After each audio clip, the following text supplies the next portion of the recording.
Probably beat. Yeah.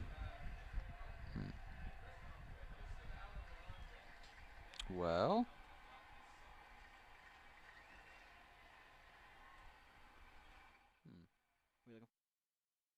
what?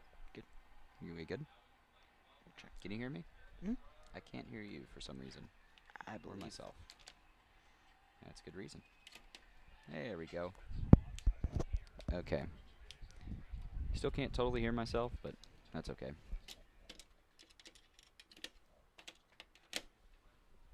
Yeah. Cool. Cool.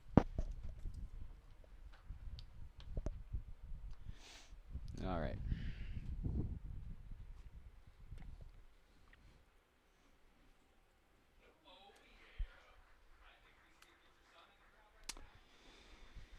The irony that that was a better first pitch than what I had yesterday. I mean, I'm, yours is better than Peyton's. yeah, that's true.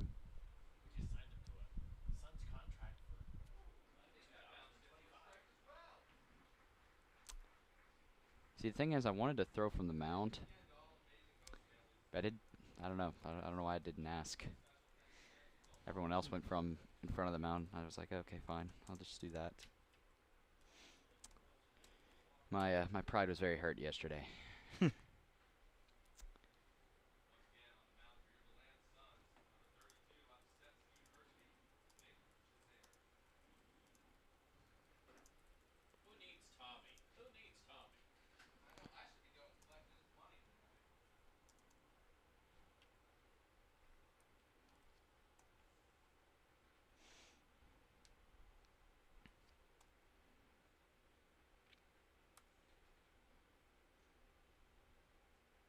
Are we live?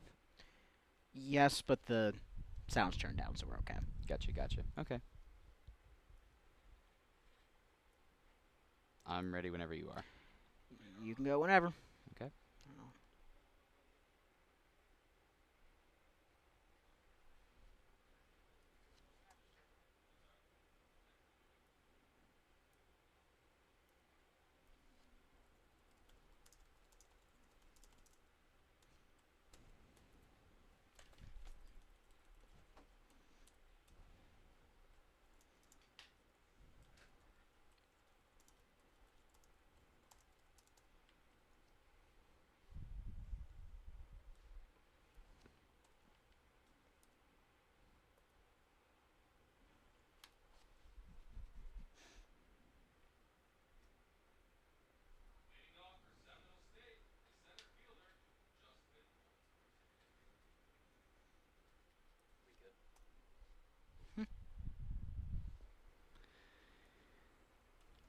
And good evening, baseball fans. Welcome to Melching Field here on the campus at Stetson University. We've got a nice matchup tonight. It's the regular season finale between the Winter Garden Squeeze and the host DeLand Suns. The DeLand Suns coming in at the number 2 seed. They are 26 and 13 on the season. The Winter Garden Squeeze, they are the number 6 seed. They will not be in the Florida Collegiate Summer League playoffs, but they're looking to end their season on a high note. They're coming off of a victory over the DeLand Suns.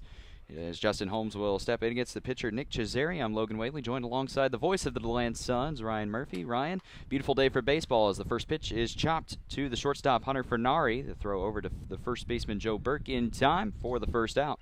Burke did a good job scooping that one out after the throw by Fornari. As this game for the Suns really just kind of a pace-setting game, as you have to make sure that you're going to have two back-to-back off days, the league off day on Sunday and then the day of the 4-5 game on Monday. So you just have to be able to stay sharp and be ready to go for the playoffs. You're going to get some guys some innings today that you may rely on as the playoffs go along, a game 2 or a game 3 of the first round or into the finals.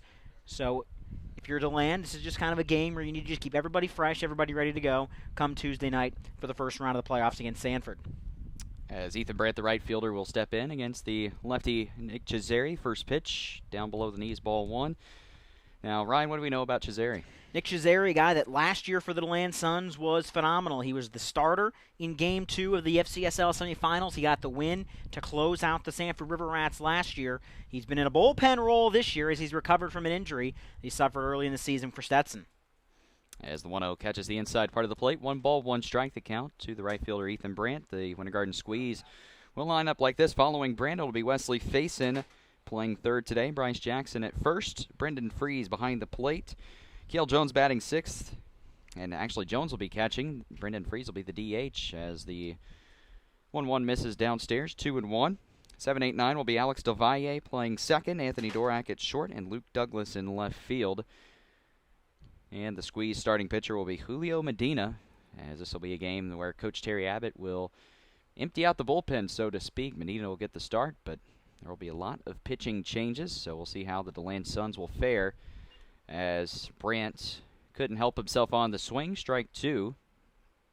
As the count evens 2 balls, 2 strikes here with 1 out in the top of the first inning. Cesare, 3 bullpen appearances, 4 2/3 innings, 5 hits, 3 runs, all unearned, 5 strikeouts, 3 walks, a 0.00 ERA on the summer.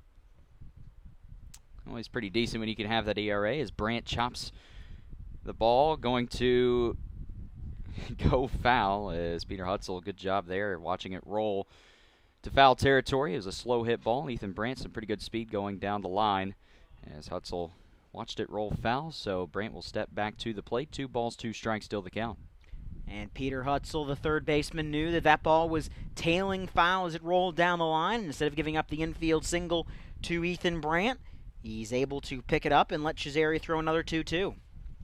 Hutzel is joined by Hunter Fernari at short, Joe McNamara at second, Joe Burke at first, Christian Pregent behind the plate for the pitcher Cesare. From left to right, it'll be Mark Townsend, Tim Dixon, and Alan Alonso as the 2-2. Swing and a miss. Brandt goes down swinging.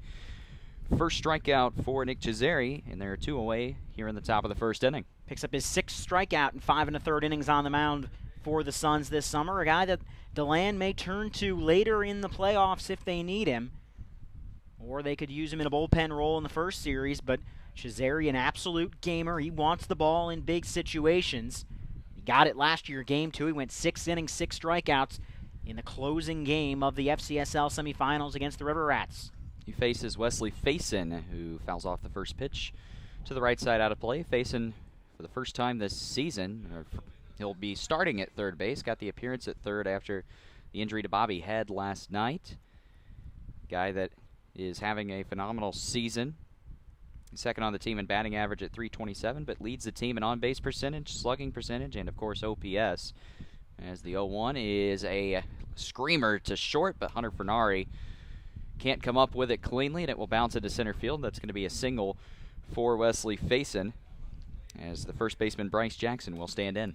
Now, we mentioned Cesare last year, 6 innings, 1 run on 5 hits, 6 strikeouts, 3 walks in Game 2 of the FCSL semifinals, where the Suns knocked out Sanford 5-1. He was part of the 2-headed pitching monster himself, and Jesus Floyd were the winning pitcher in 3 of the 4 playoff games that helped the Suns to a Florida League title last year. So he faces the cleanup hitter here in Bryce Jackson, who has been red hot this week for the Squeeze. First pitch on the outside corner, called strike.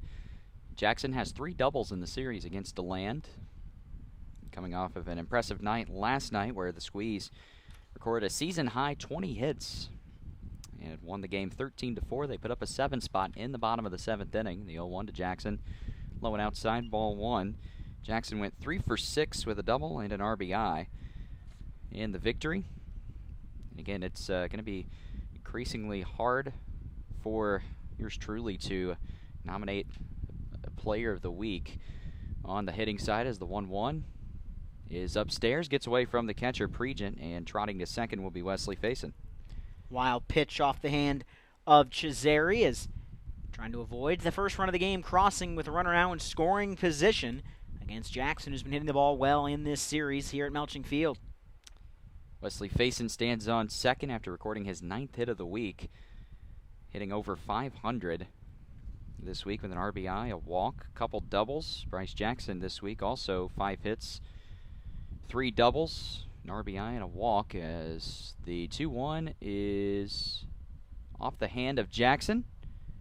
So he will trot down to first pretty gingerly, but the Squeeze will have runners at first and second with 2 gone. Don't think Winter Garden can afford another injury. They're already down, I believe, 4 players to injury, but then again, this is the last regular season game. You might see some crazy stuff if another Winter Garden Squeeze player gets hurt, might see, you've heard of the position player pitching, but how about the pitcher playing the position in the field as the first pitch to Brendan Freese is high and outside, ball one.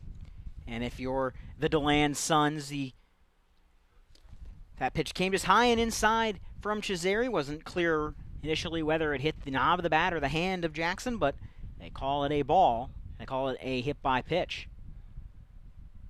As Freese foul tips the 1-0 offering, it's now 1-1. And it was weird because, if you're watching on the live stream on YouTube, you saw the ball go all the way up to the backstop.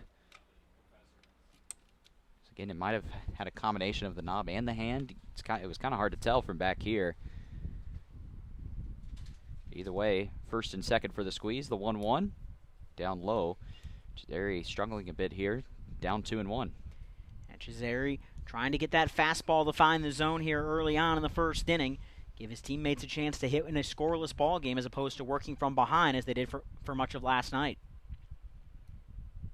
The 2-1 from Chisari. Freese hits it in the air, carrying into center field.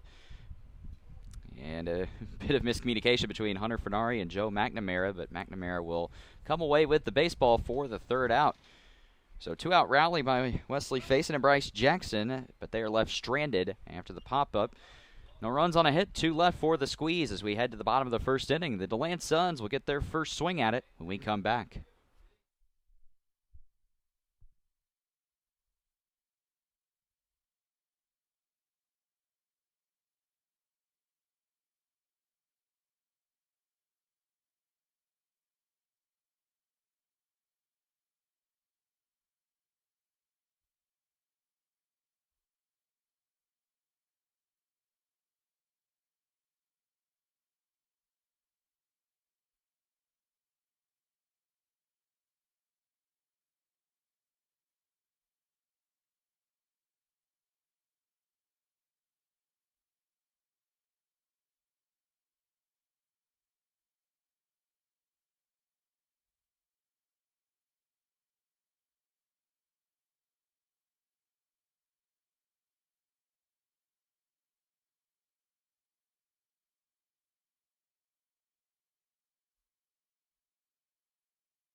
Julio Medina toes the rubber for the Winter Garden Squeeze. He'll face the lineup of Joe McNamara, Hunter Fernari, Mark Townsend, Brandon Hilton, Alan Alonso, Peter Hutzel, Joe Burke, Christian Pregent, and Tim Dixon. This is the DeLand Suns lineup that is third in the league in batting average, but first in runs scored. They have 249 runs scored on the season. This is Winter Garden pitching staff that has given up the most runs in the FCSL. They come in with a staff ERA just under 7.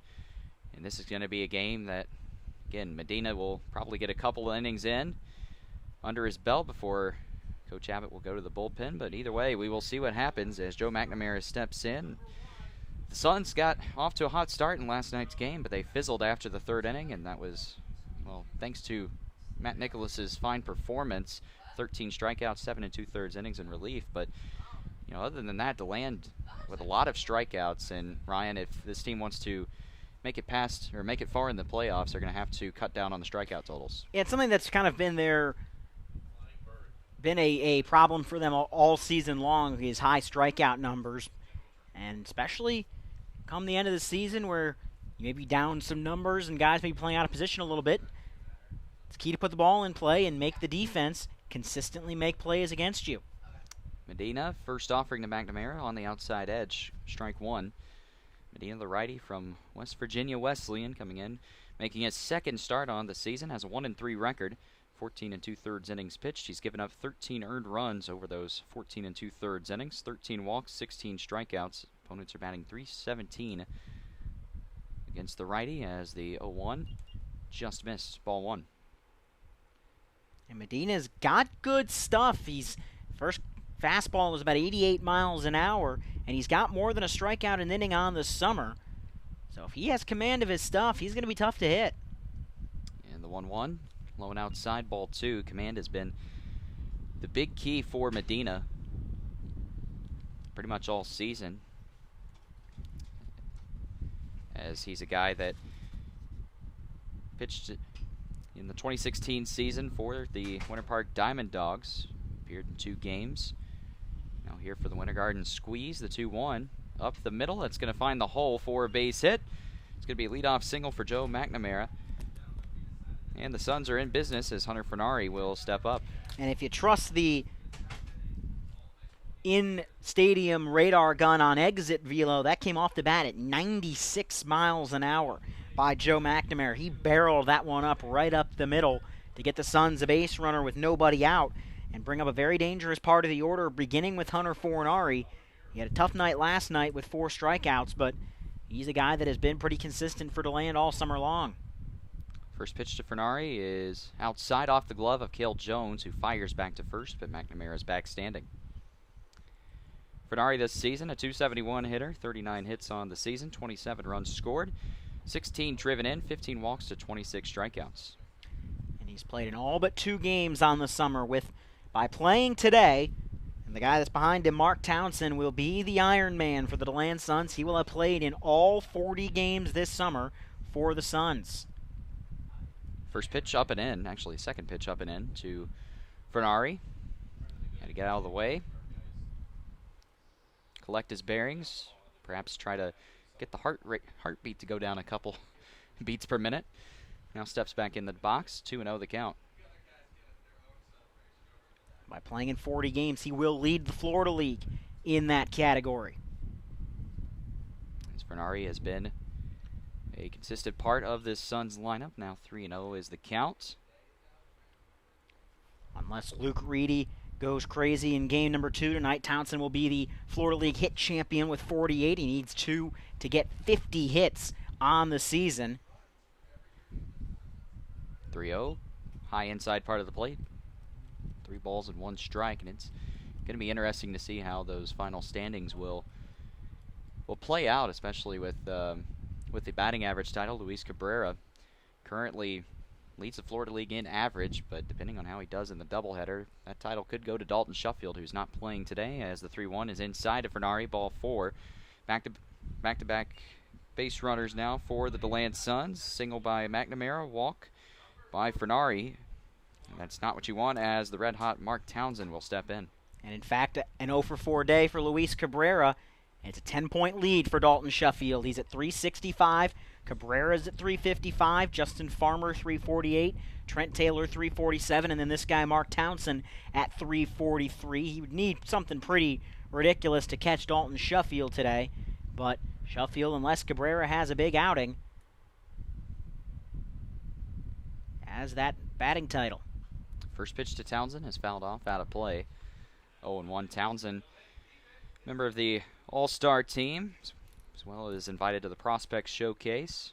As he mentioned, is hitting .343 this season. Crazier part, has more walks than strikeouts. 30 walks to 27 strikeouts, 48 hits, 9 doubles, 2 triples, 7 homers, and of course 30 RBIs. As the 0-1, inside corner, called strike 2. Cabrera would need to go 2 for 3 to tie Dalton Shuffield, because they have very similar at-bats. Shuffield's 35 of 96, Cabrera's 33 of 93. Justin Farmer would need to go 3 of 4 to catch Dalton Shuffield and then improve on that to become the hit champion. The 0-2 coming up to Mark Townsend with runners on first and second. Medina eyes the runner, McNamara at second, and the 0-2 line down the left field line, but it's going to drift foul. Townsend stays alive. It's still 0-2. Mark Townsend in all likely will also be the runs champion. He has 33 runs scored. Candy, Cox, his teammate Burke, and Adarius Myers all behind him with 29. Again, looking back at last night's game, mentioning Dalton Shuffield and the fact that he didn't play last night's win, along with his double play teammate Marcus Judd at second base. Again, it was a little bit of a surprising performance to see Winter Garden swing the bats as well as they did, as Townsend fouls it off once more, still 0-2. But this is Winter Garden team that has played phenomenally over the past 3 games. Sure, they didn't necessarily get the win over the DeLand Suns. They did have 7 hits in the loss. But looking at the 3 games this season, or the 3 games this week, I should say, 46 hits, a .383 batting average, 14 extra base hits, and 31 runs scored. As the 0-2 coming up to Townsend will be a line drive foul. Mark Townsend still making contact, stays alive once more.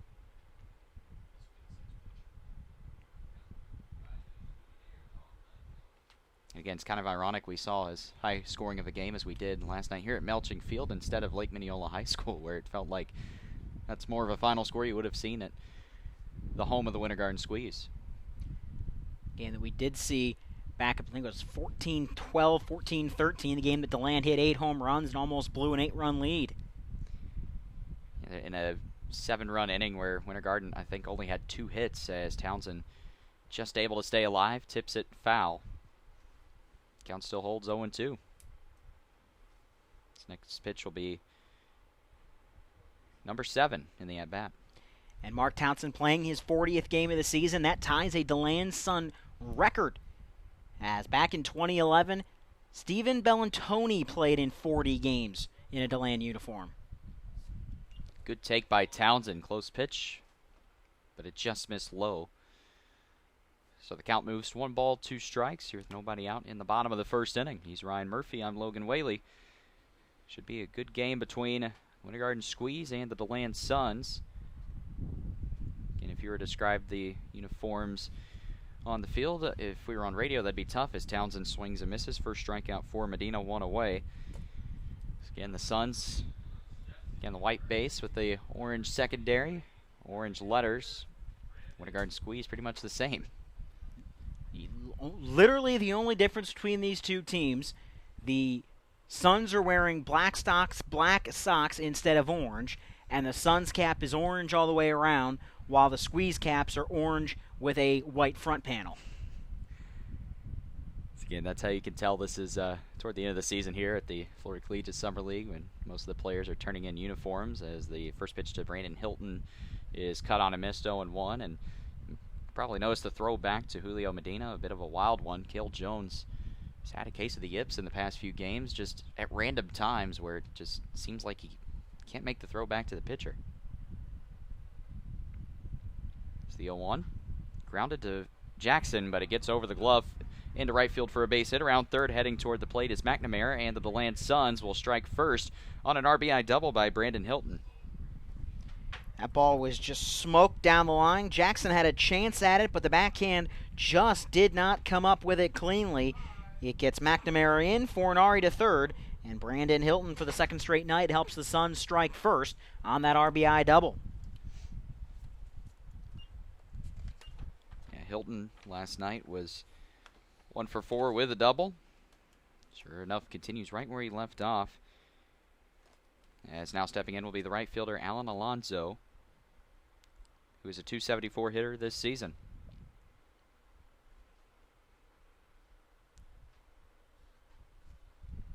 Called strike. Good pitch by Medina, 0-1. Medina's just kind of sprinkled in. He'll show a really good pitch, and then he'll be wild. He'll show a really good pitch, and then he'll groove one. He just needs to be more consistent here early on. And the 0-1 is a breaking ball. Gets away from Cale Jones, but not far enough for the runner at third, Fornari, to attempt to break toward the plate.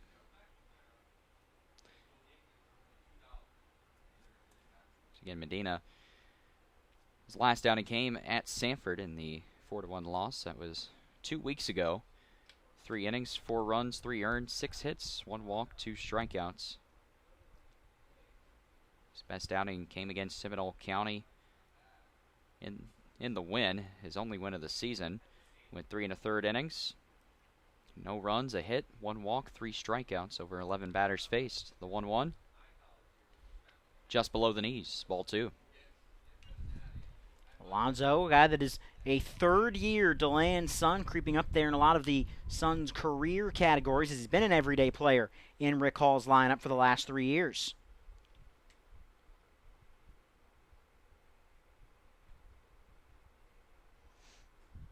Check swing.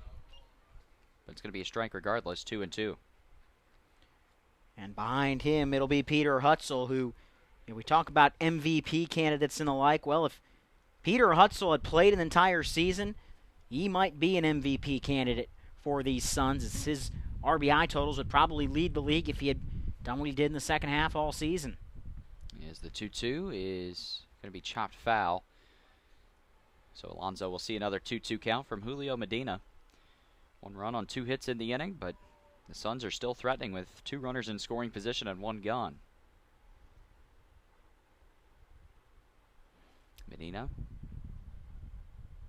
peers into Cale Jones and will get his sign come set. At the shoulder, here's the 2-2. Down low, ball 3.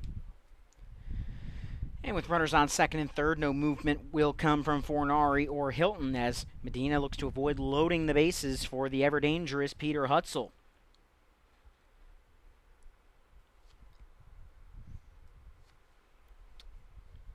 Faison and Jackson playing about even with the bag as the 3-2 is up and in, ball 4.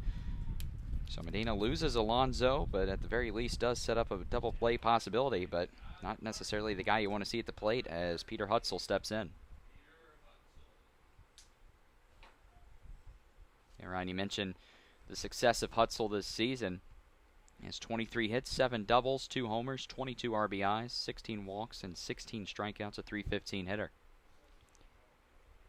A guy that, if you double that, which would be just a little more than a full season, and get you north of 40 RBIs on the campaign. First pitch is a called strike on the outside edge. Good pitch by Medina with the bases juiced. So once more the corners come in for the squeeze. So anything hit to Jackson or Faison, they're probably look for the force at the plate. The 0-1, swing and a miss. Hutzel way out front on the off-speed pitch. Medina ahead now 0-2. Hutzel's got that big pull swing. If he gets a hold of it, he hits it a long way, but you can beat him if you can place the ball in the right spot. Swing and a miss. Solid pitch by Medina. Needed a strikeout and got it. Second strikeout of the inning, 2 gone, bases still loaded. And it's going to be Joe Burke that has to get the job done for the DeLand Suns if they want to extend this lead in the bottom of the first inning. Burke, the senior from Kentucky Wesleyan. A solid Division II school. He's coming in with a .244 average, but does have 5 home runs to his name. He was also selected to the East All-Star team as the first pitch was on the outside corner. Strike 1. Good pitch by Medina. Single walk, strikeout, double walk, strikeout. The first 6 hitters of the inning. So if that little pattern were to continue, this would be a triple for Joe Burke, followed by a walk to Christian Pregent, and then the inning would end on a strikeout. Don't think a triple will happen here as the pitch is flying into center field, but it's going to drop in front of Brandt and Holmes for a base hit. 2 runs will score, and the Suns increase their lead. It's now 3-0. Well, it's not a triple, but it does keep the hit, walk, strikeout parade going as a 2-run single by Joe Burke, and the Suns lead at 3-0, and that's a huge hit by Joe Burke, especially for an offense that was stymied last night. To get a little bit of confidence going here in inning number 1 is big for this team, as we see what the 8-hole hitter Christian Pregent can do. Yeah, Pregent, the backstop today for the DeLand Suns, will step in. He struggled a bit this season, but seemingly finds a success against the Winter Garden Squeeze as the first pitch is cut on and missed, 0-1. Pregent was also named to the All-Star team. Again, his last game played was against the Squeeze in the 8-2 victory. He went 2 for 3 with a double, 2 RBIs, and 2 runs scored. As the 0-1 misses low and outside.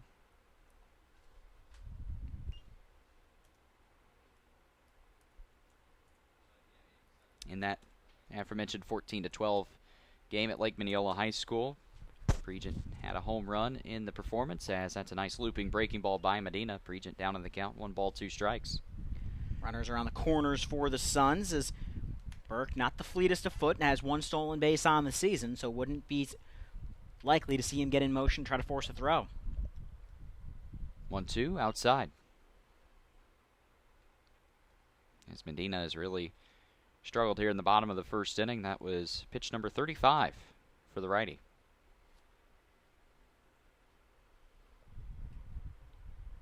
But looking to settle in and get the last out. He might do it with this pitch. Chopper right back to him on the mound. He'll underhand it to Bryce Jackson at first for the final out of the inning. But not before the Suns strike for 3 in the inning on 3 hits and a couple of walks. We go now to the second inning, and the DeLand Suns are on top, 3-0.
It'll be Jones, DeValle, and Dorak for the Winter Garden Squeeze here in the top of the second inning. DeLand struck for 3 in the bottom of the first inning.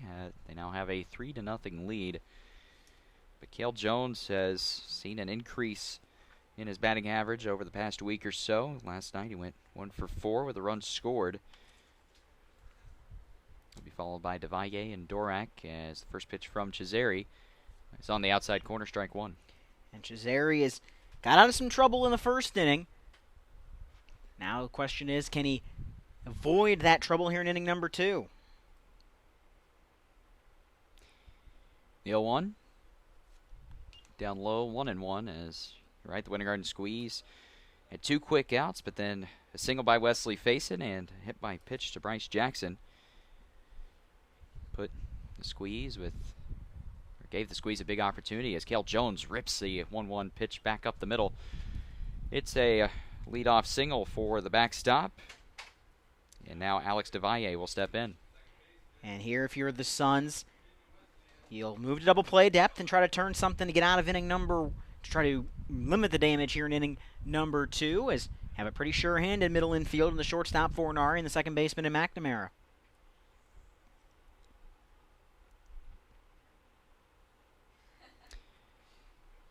So DeValle will step in. He also had a base hit in last night's win over the Suns, as the first pitch is a called strike on the inside part of the plate. Every single player in the Winter Garden Squeeze lineup had a base hit in last night's win. 6 of the 9 had multiple hits in the game as the 0-1 is fouled off. DeValle quickly down in the hole, no balls, 2 strikes. Behind DeValle, Dorak, and Douglas. As you mentioned, the Squeeze got the offense going last night. Second time this week they've cleared 15 runs. cleared a dozen runs, I should say, after scoring 16 against Seminole County. As DeValle goes down swinging. Good morning, good afternoon, good night. As that'll be strikeout number 2 for Cesare. And Cesare able to pitch pretty well with 2 strikes thus far, as he's gotten a couple of strikeouts and some unproductive outs from these Winter Garden hitters as well, as he faces the 8-hole hitter in Dorak.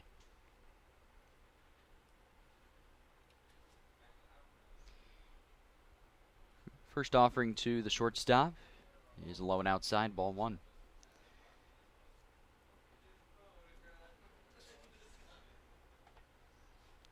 Dorak was one of the 6 with a multi-hit game for the Squeeze. Had a couple singles, including an RBI single in that 7-run 7th inning. Looking to come through, as it's a swing and a miss, and I don't know what went flying, but something went flying behind the backstop. It was a piece of Pregent's equipment that came loose. That's not a good sign when the equipment is malfunctioning, as the head groundskeeper and the master of this STMA Field of the Year, Brad Keith, was the one out there to retrieve it.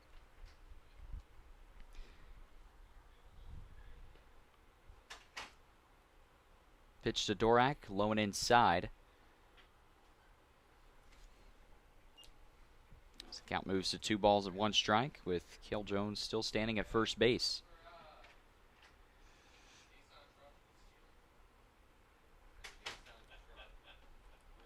Two one.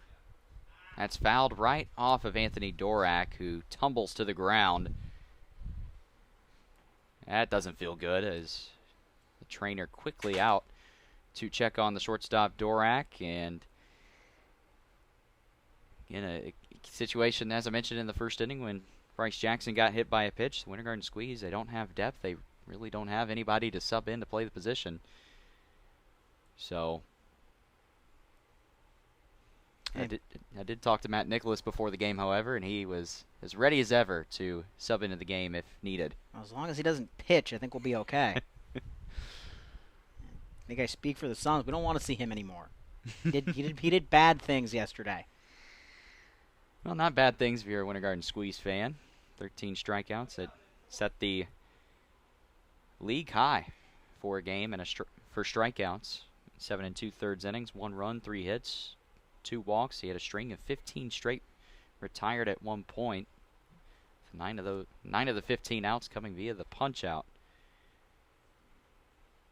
And Coach Abbott mentioned after the game that when you're pitching here at Melching Field, especially with how pitcher friendly it can be at times, you know, you're more aggressive, you're more willing to, you know, not try to work around the corners, which, I mean, it's understandable when, you know, home stadiums at Lake Mineola High School, that, you know, it could be easy for pitchers to, you know, try to pitch to the corners and try to, you know, try to really be perfect on the mound, because in actuality a pop fly would be a home run at Lake Mineola High School. I think the word you're looking for is this is just more forgiving field. You can make a mistake here and the ballpark's going to hold it. It might be a double, but Mineola, it's a home run. As Dorak fouls off the 2-2 pitch, he stays alive. Again, as I mentioned before the game, Winter Garden has given up 46 home runs on the season, but 36 of the 46 have taken place at Lake Mineola High School.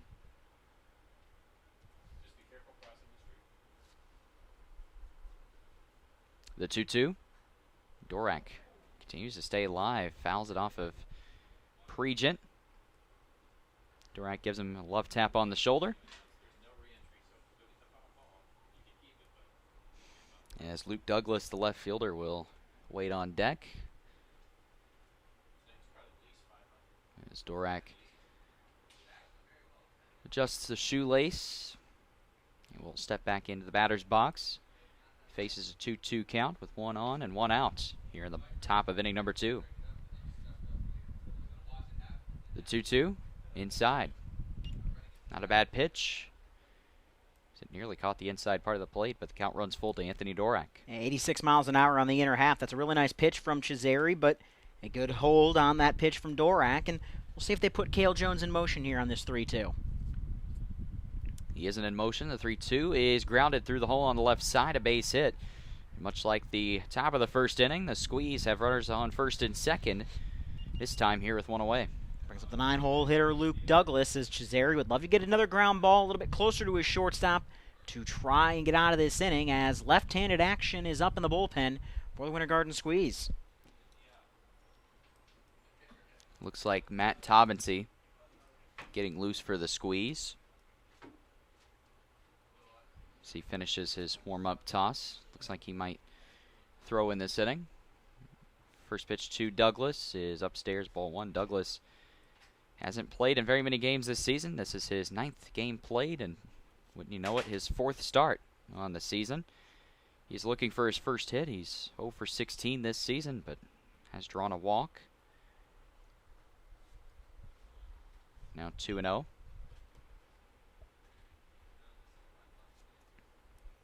Douglas is from Spalding University, which is a Division III school.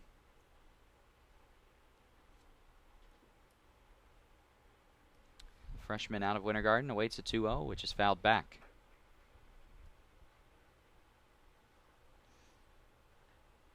Spalding, a very successful season for the Golden Eagles. They won 31 games this season. Went to West Orange High School along with teammates Zach Pellegrino, Justin Holmes, and Alex DeValle.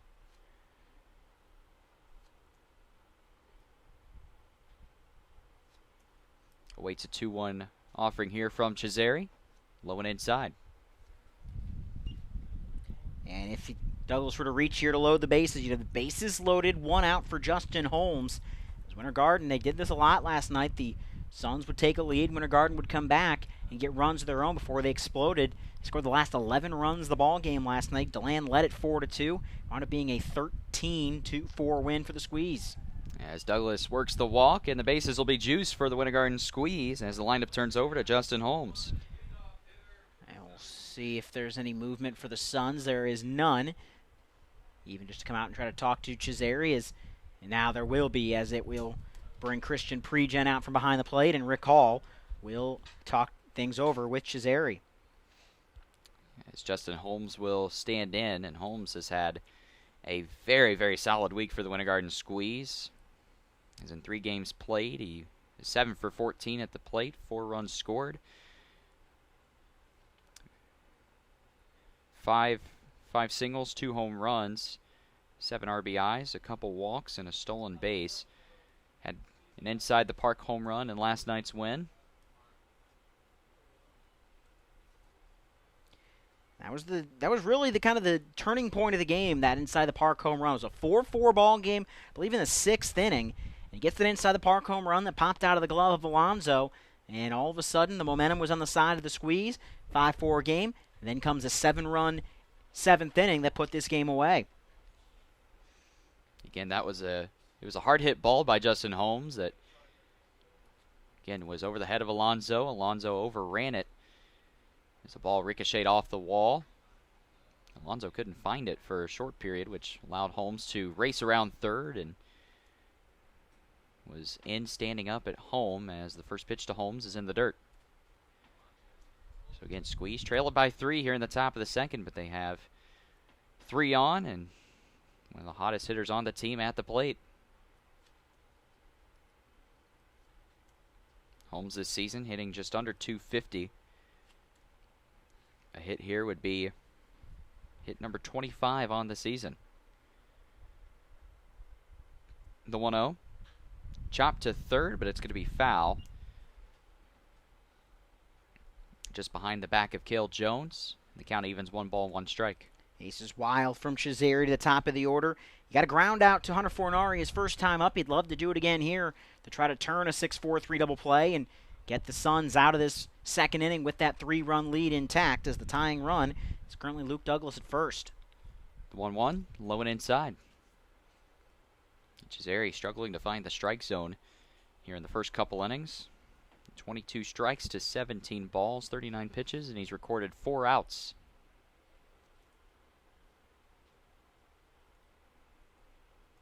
The 2-1 to Holmes. Lined up the middle, that's through for a base hit. 1 run will score around third, and being held up is Anthony Dorak. So everyone will trade positions as the Winter Garden Squeeze are on the board. It's 3-1. 3 straight have reached here with 1 out. A walk, a single, and a walk. That gets the first run of the game across for Winter Garden. They've got 4 of their first 10 that have hit safely today. 6 of their first 10 have reached safely in this game, as Ethan Brandt will try to make it 7 of 11, as it looks like Nate Palmer is going to get loose for the Suns. Make it 8 RBIs this week for Justin Holmes in 4 games. And that 8th RBI for Holmes is RBI number 12 this season. As the first pitch to Brandt is low and inside.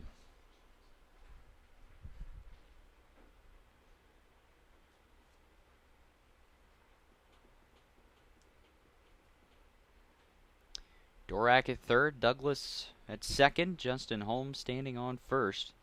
Or standing off at first, I should say, as Brandt skies it foul to the right side, 1-1.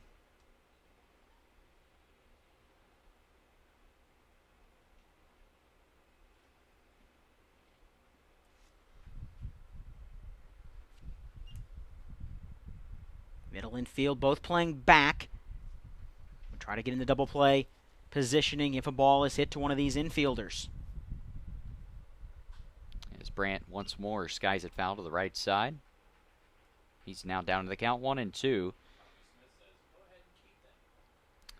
As the third baseman, Peter Hutzel, playing just a little bit back from the bag, but the first baseman, Joe Burke, is just a few steps from being in the infield grass. Outfield, normal depth, the 1-2, swing and a miss. Big strikeout for Nick Cesare as Ethan Brandt goes down swinging for the second out. Just like he did last inning, second out strikeout by Ethan Brandt.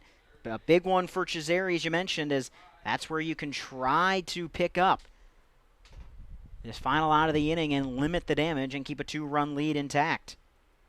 But faces a key batter in the Winter Garden Squeeze lineup as Wesley Faison will step in. Singled up the middle his first time up.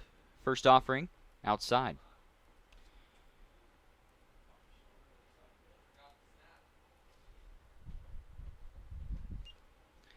Faison, the slugging righty out of Texas State. Currently on a 4-game hitting streak, looking to possibly extend it. Or actually now on a 5-game hitting streak as he lifts this one in the air, shallow right center field. Joe McNamara will range into the shallow right field territory and make the grab on the run for the final out of the inning. Winter Garden leaves the bases loaded, but they do score 1 here in the top of the second inning, going to the bottom half of inning number 2. The DeLand Suns on top, 3-1.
Nine 1-2 due up for the Suns here in the bottom of inning number 2 as Tim Dixon will take the first pitch outside, ball 1. 9-1-2, as you mentioned, for the Suns, and this is a ball club here that's going to try to get that run back. As the top of their order will get their second at-bats once Dixon takes his cuts. Dixon ahead in the count, 2-0. Is Julio Medina back on the bump for his second inning of work. The 2-0 in the air, right field. DeValle will give way to Ethan Brandt, who squeezes it in for the first out. Top two hitters of the order in the Suns lineup, McNamara and Fornari, both reached last inning on a single and a walk. McNamara would score on the Brandon Hilton double. Fornari would score on Joe Burke's two-run single.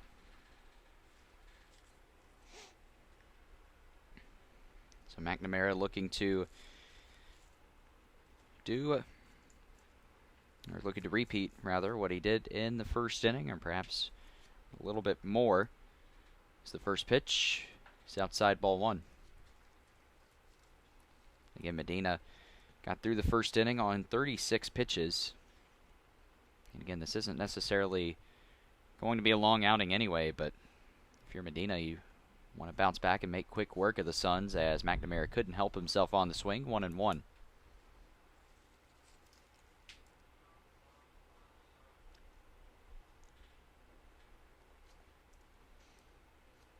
Hunter Fornari waits on deck.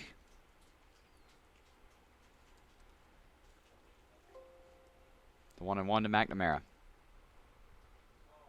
Called strike on the outside corner, or perhaps a little bit off the outside corner, but either way, it's 1-2.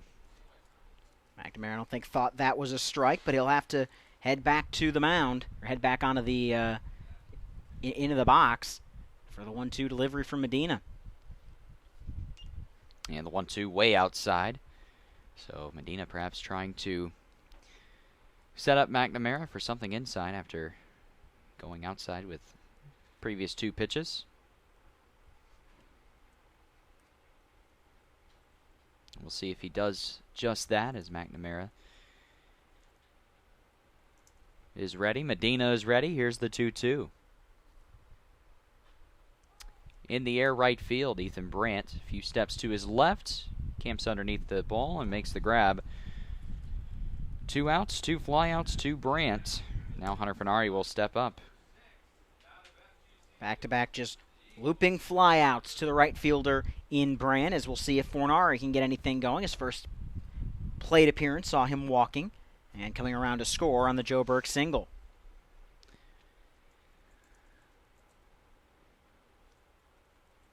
Medina towing the first base side of the rubber.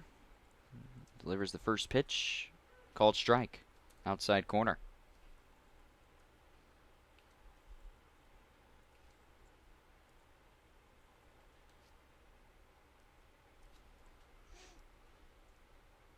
In the 0-1. Bell tie. And Fornari's down 0-2.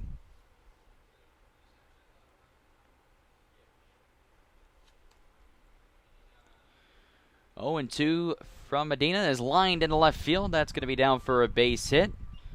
The left fielder Luke Douglas will charge in and throw it into Alex DeValle at second, holding Hunter Fornari at first. But it's a 2-out single, no 1-2-3 inning for Julio Medina. He'll have to face Mark Townsend with a runner on and 2 outs. 3 singles and a double. Amounts for what the DeLand Suns have done thus far today. 2 run-scoring hits and 2 non. Every hit has done something to score. McNamara with a single to start the action. He came around to score. Then Hilton's double drove in 1, and Joe Burke's single drove in 2. As Townsend can't connect on the first pitch breaking ball, 0-1. Townsend struck out swinging his first time up. In what was a pretty good battle between Medina and Townsend. But Townsend got down, I should say, in the count. It was 0-2. Medina had plenty of pitches to work with. 0-1 outside. Nearly got away from Cale Jones. Count evens 1-1.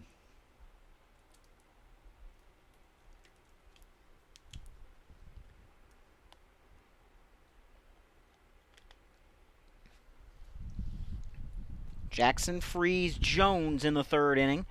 See if it's Nick Cesare back out for DeLand. Townsend takes a cut and misses. 1-2. So Medina 1 strike away from getting out of the inning. Retired the first 2 guys he faced. Hunter Fornari reached on a single. as both teams with 8 hits.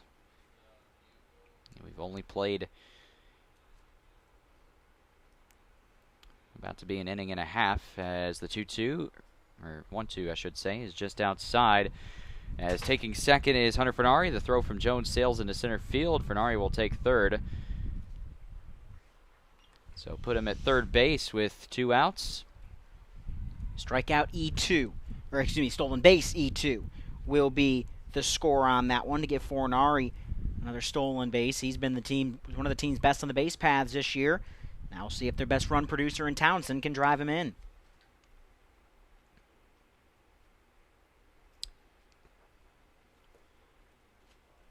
Townsend has a 2-2 count against Medina. Medina from the stretch delivers. It's a foul ball as Townsend stays alive.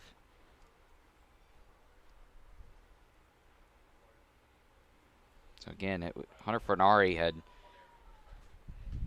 felt like he was just waiting to be let out of the cage, so to speak. He was hopping around at first, getting aggressive leads. Finally had his chance to steal second. He did. And the throw from Jones sailed into center field as Townsend once more fights off another pitch from Medina.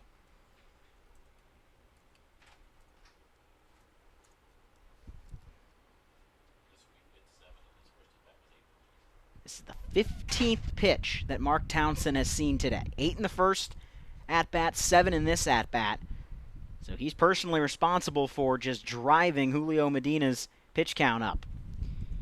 As the next pitch for Medina will be strike 3 swinging, as Julio Medina has thrown 54 pitches just to get 6 outs.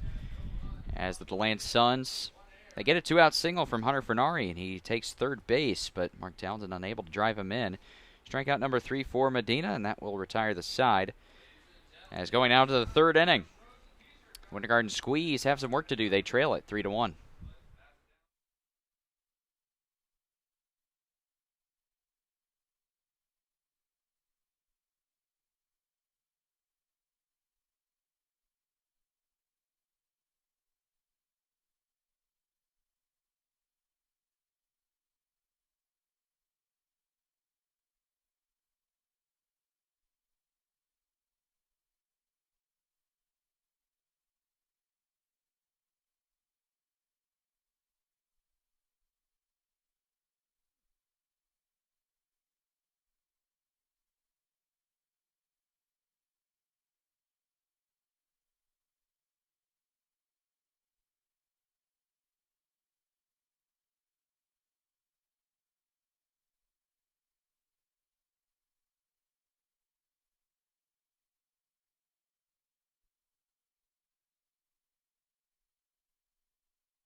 It'll be Jackson, Freeze, and Jones for the Winter Garden Squeeze here in the top of the third inning, as Nick Cesare will go back to work here in inning number 3.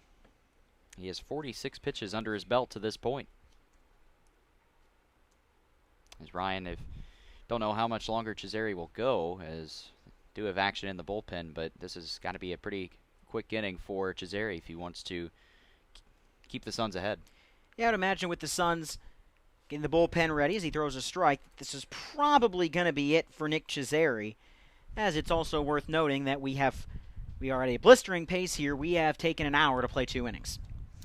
Just what you love to see.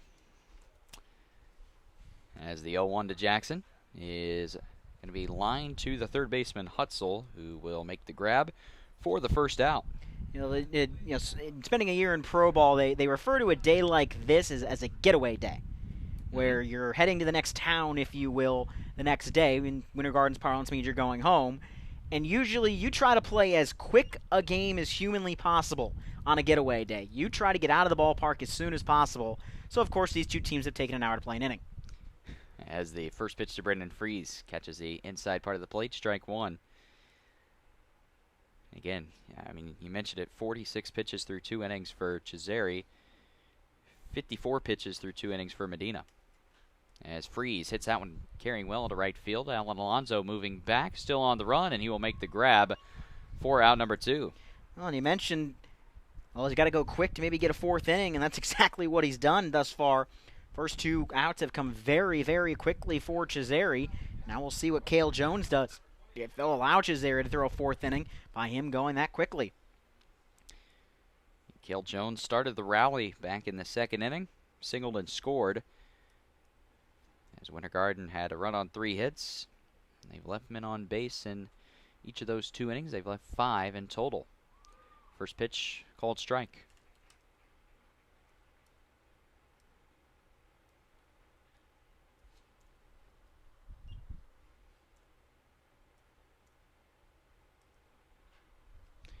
Grounded to the shortstop, Fernari, who charges and fires over to the first baseman, Burke, in time. It's a 1-2-3 inning, the first 1-2-3 inning we've seen today. As the Squeeze go down in order. Going now to the bottom of the 3rd inning, it's the DeLand Suns coming to the plate, looking to extend on their 3-1 lead.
It'll be Hilton, Alonso, and Hutzel for the DeLand Suns here in the bottom of the 3rd inning as Julio Medina will take the baseball and toe the rubber, looking to counter what Nick Cesare did in the top half of inning number 3 and perhaps look to get a 1-2-3 inning here in the bottom half. But again, 54 pitches through 2 innings for the righty out of West Virginia Wesleyan as the first pitch is on the outside corner, strike 1. And for the Suns, you got the heart of the order, 4, 5, 6, Hilton, Alonso, and Hutzel.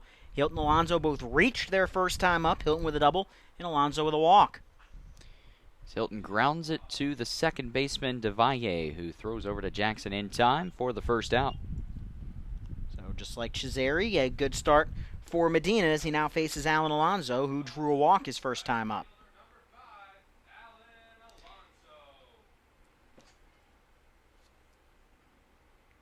In this is a DeLand Suns team that has 4 hits through the first 2 innings.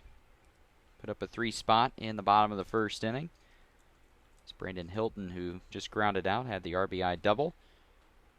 Joe Burke had the big blow with a 2 RBI single as the first pitch to Alonso freezes him for the first strike.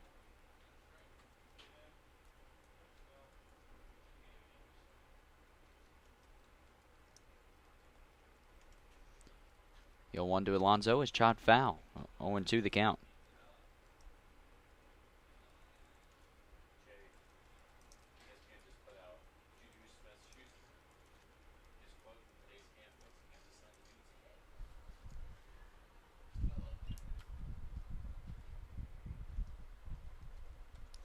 The 0-2 upstairs. 0-2 breaking ball from Medina. I don't think that's where he intended it to go. Let's see where he goes to here with a 1-2 count to Alonso. Called third strike. At the knees. Good pitch by Medina. 2 gone. 4 strikeouts on the game for Medina. He's gotten Townsend twice, Alonso and Hutzel on the game, and he'll now face his second strikeout victim in Peter Hutzel. He got him swinging for the second out of the first inning.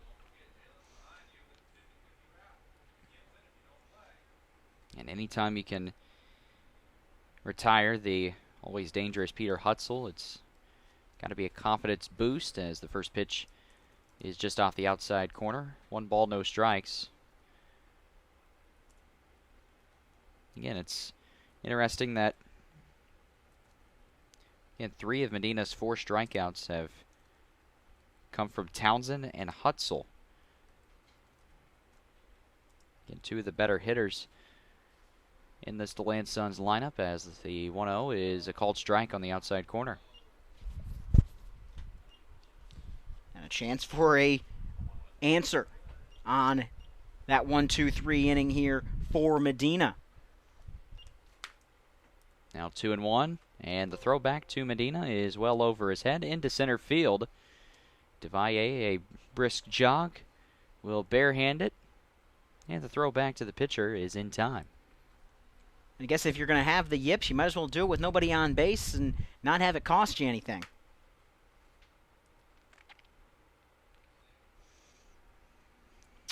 There was one point in the season where, with runners on base, the yips did cost the Squeeze, as the 2-1 is fouled off to the left side out of play. And the throw once again gets past Medina.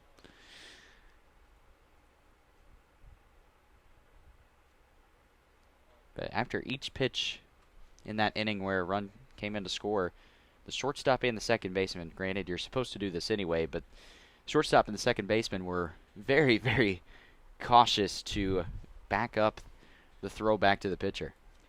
That's where you almost do like the major league thing. If you can't throw it to the pitcher, throw it over to third instead and let your third baseman get it back to the pitcher.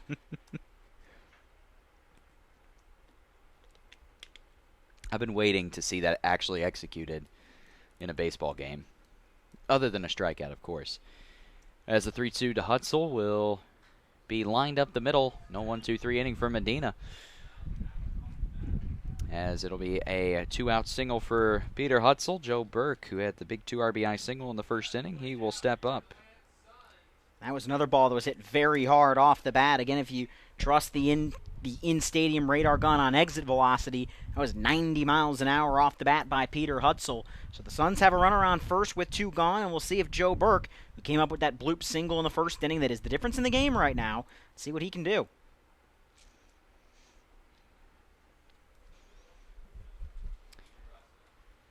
First pitch from Medina, swing and a miss, looping breaking ball. Burke was well out in front and chased it.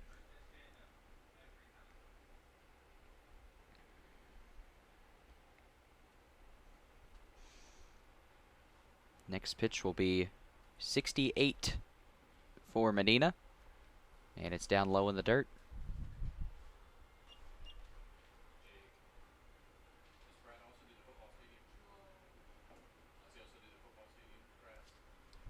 Medina will ask for a new ball, and sure enough, we'll get one. Or that'd be the other way to get over the yips. Just every time the ball comes in, Blue needs a new one. Blue needs a new one. Blue, he needs a new one. I mean, hey, it's efficient. It would work. It's the 1-1 to Burke is upstairs, 2-1. Burke out of Kentucky Wesleyan, one of the leading power hitters on this team. He's hit 5 home runs, and I think he's a little upset that Sanford is the 3 seed instead of Leesburg because he's hit 4 of his 5 homers this year at Pat Thomas Stadium. As he rips the 2-1 pitch into left field for a base hit. 2-out rally for the DeLand Suns. They have runners at first and second with 2 outs, as Christian Pregent will step in. Back-to-back hits and a little bit on for the Suns, first and second, and Terry Abbott's going to come out and chat with Julio Medina. The question is he going to make a move to the pen here to try to stymie any rally here for the Suns, or is he going to say, hey, this is probably it for you, young man. Let's see what you make of it. What's that? Oh, it's pitch number 70 for Medina. Justin Driscoll, the right-hander, getting loose.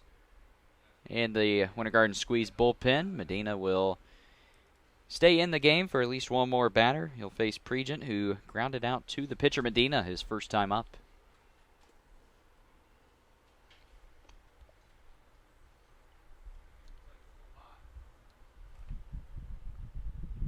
That ball was hit right back at Medina. Nice play by the pitcher to come up with it and take it on to first base. And remember, that came with runners on the corners and only allowed the Suns to get that 3 spot across instead of a really big inning. First pitch to Pregent, swing and a miss. Again, wonder how many DeLand Suns have swung at the first pitch, because I have a feeling it's been the majority of the lineup so far this game. Taking a lot of early hacks, trying to jump on Medina. The 0-1, inside. If Pregent were to reach and possibly load the bases, it'd be the 9-hole Tim Dixon that would try to get the Suns their runs here in the bottom of the 3rd inning.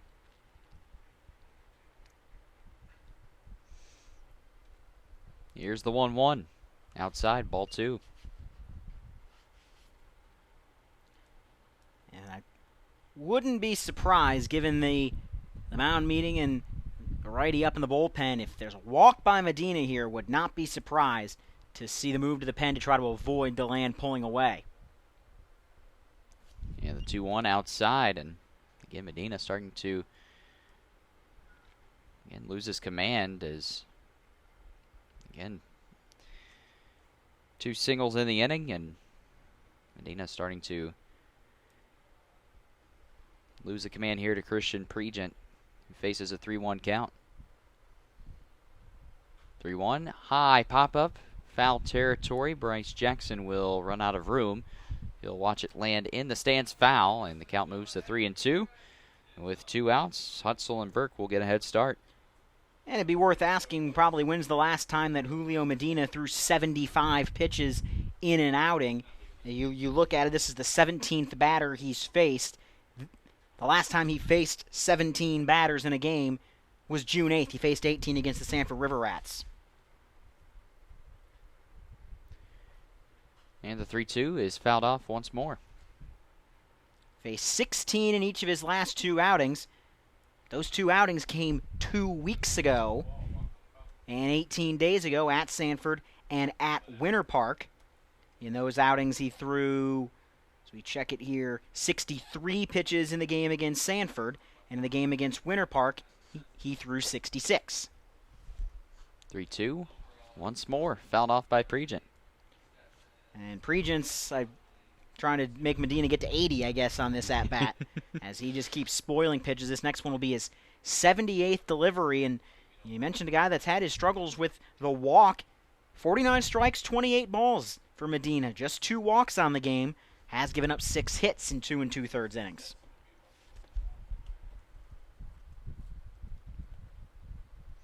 Another 3-2, check swing, and it's going to be strike 3 as Medina gets out of the jam.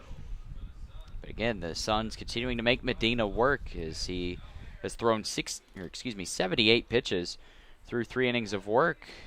The Winter Garden Squeeze will come up to the plate in the top of the 4th inning. They'll look to at least score a run, potentially tie the game. They trail at 3-1.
Seven, 8, 9 due up for the squeeze as Alex DeValle on the first pitch will get jammed, but it gets it through the hole into center field for a base hit.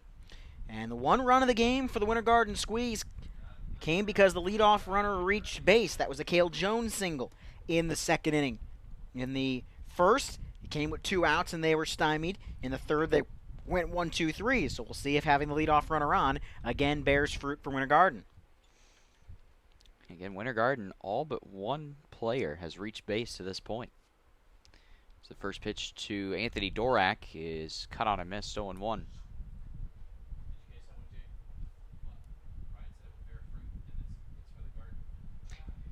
I stand corrected, 2. I didn't see Brendan Freeze.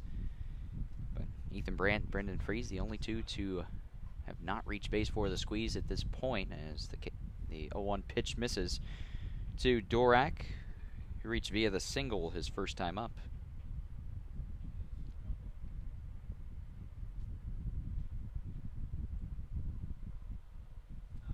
Dorak takes the 1-1 downstairs, 2-1. Bottom of the order produced to load the bases in the second inning. A single from Dorak and a walk from Douglas. Holmes added his own single in that inning before a strikeout and a pop-out avoided major damage. 2-1. Called strike on the inside part of the plate, 2-2.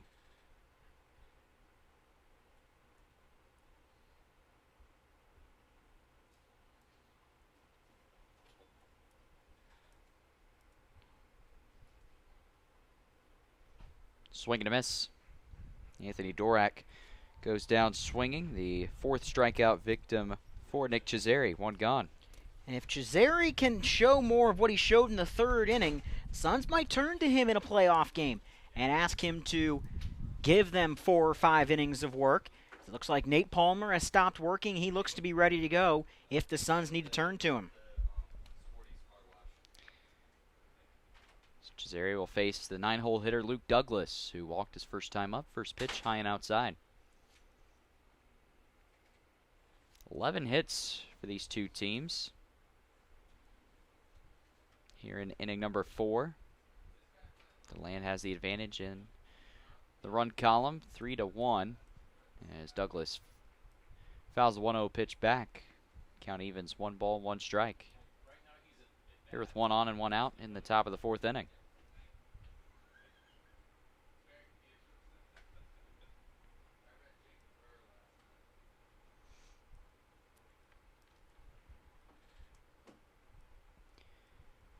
The 1-1, another foul ball.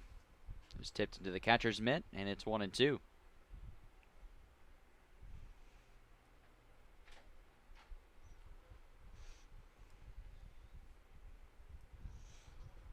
Chisari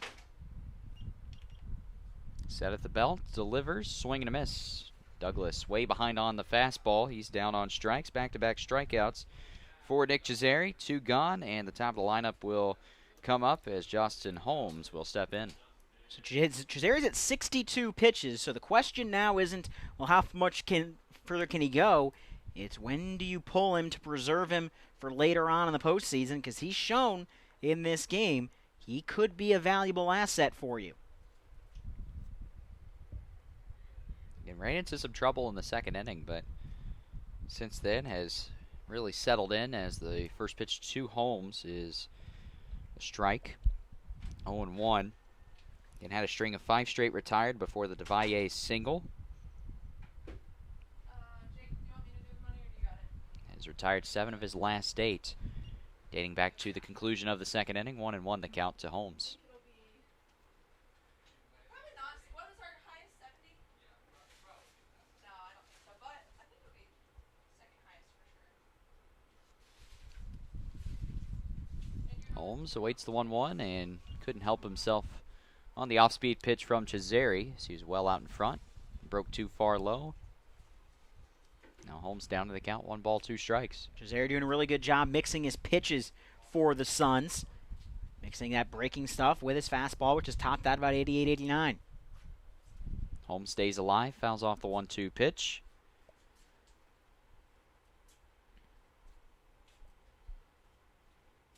DeValle standing on first.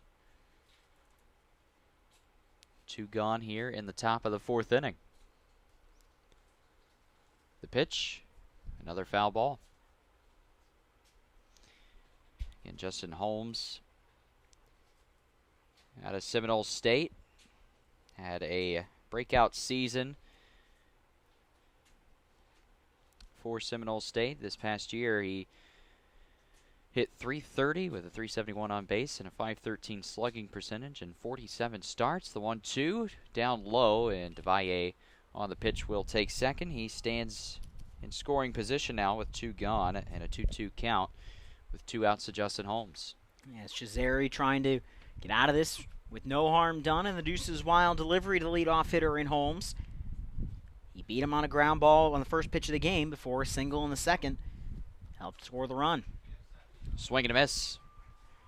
Chisari, after giving up a leadoff single, bounces back with 3 straight strikeouts, 2 in the inning. Chisari threw 4 innings on 69 pitches as we go now to the bottom of the 4th inning here at Melching Field. The Suns on top, 3-1.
As Dixon steps in and takes a strike from the new pitcher Justin Driscoll.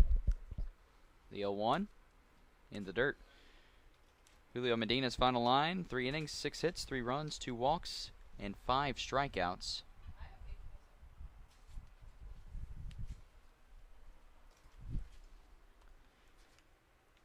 The 1-1 outside. Driscoll from Rollins College, making his 9th appearance on the bump this season. Pitched 2 innings in the win against Seminole County a couple days ago, as the 2-1 is in the air center field. Justin Holmes underneath it. He will make the grab for the first out. Couple of flyouts today for Tim Dixon. As back to the top of the order go the Suns. They've put 6 of their 9 on base today, led by Fornari and Burke, who have both reached twice. As Joe McNamara will be next. He's one of those 6. He has singled, and he flew out to right in the 2nd inning. He'll face Driscoll, who toes the third base side of the rubber. First pitch at the knees, called strike. Driscoll in that game against Seminole County: 2 innings, 3 runs, 4 hits, 1 walk, 1 strikeout. So he got the start in that win against Seminole. Comes in with an 0-1 record on the season, 22 2/3 innings pitched. Walks have been the issue, has 19 of them. He also has 16 strikeouts to his name.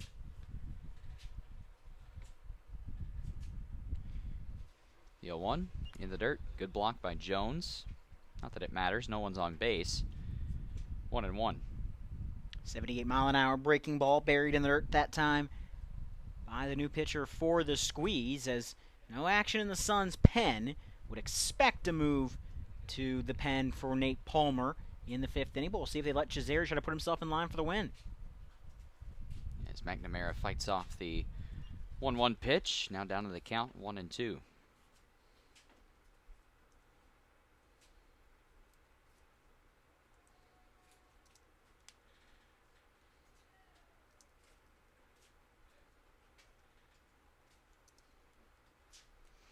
One, 2, low.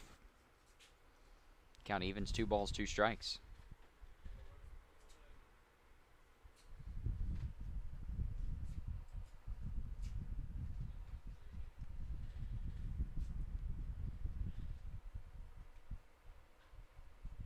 McNamara stays alive. Again, McNamara 1 for 2 today, but he's put up competitive at-bats in each of his 2 plate appearances. That's why he's a leadoff guy for the DeLand Suns. Been a reliable guy in that spot. He's hitting north of 350 since about June 25th, when his average bottomed out about 140.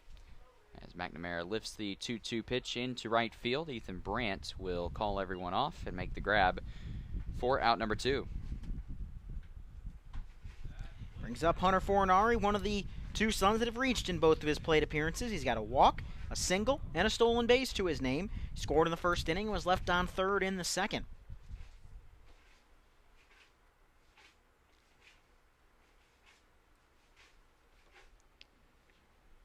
Fornari looking to reach base for the 3rd time here tonight. First pitch from Driscoll, called strike at the knees. Garden will have a scoring opportunity in the 5th inning. They've got 2, 3, and 4 coming up in Brandt, Faison, and Jackson. The 0-1, swing and a miss. 2, 3, and 4 have typically been the most productive for the Winter Garden Squeeze. Now, granted, Dalton Shuffield was typically the leadoff hitter for Winter Garden, but the top of the lineup has been a bright spot for Winter Garden, despite the offense not having the success as they would have hoped for. But the top of the lineup typically featured Dalton Shuffield, Wesley Faison, Bryce Jackson in there as well, as Justin Driscoll gets strike 3 swinging. He works the 1, 2, 3, 4th inning. First time the Suns have gone down in order.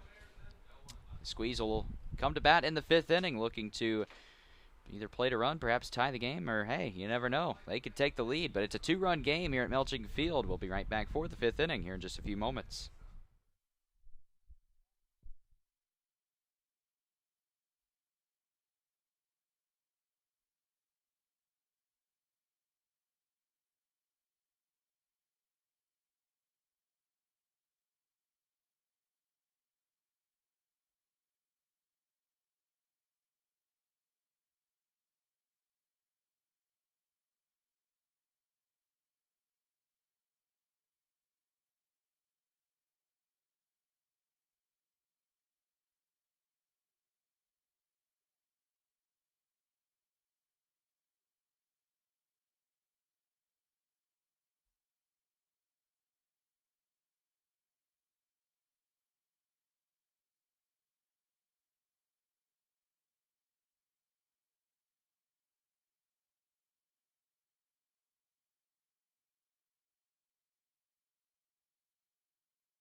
New pitcher for the DeLand Suns is Nate Palmer, as Ethan Brandt on the first pitch lines it into right field, down for a base hit. Alonso cuts it off. Brandt's going to test the arm of Alonso.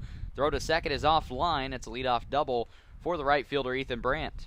Nate Palmer was one of the Suns' best pitchers for the first 6 weeks or so of the season.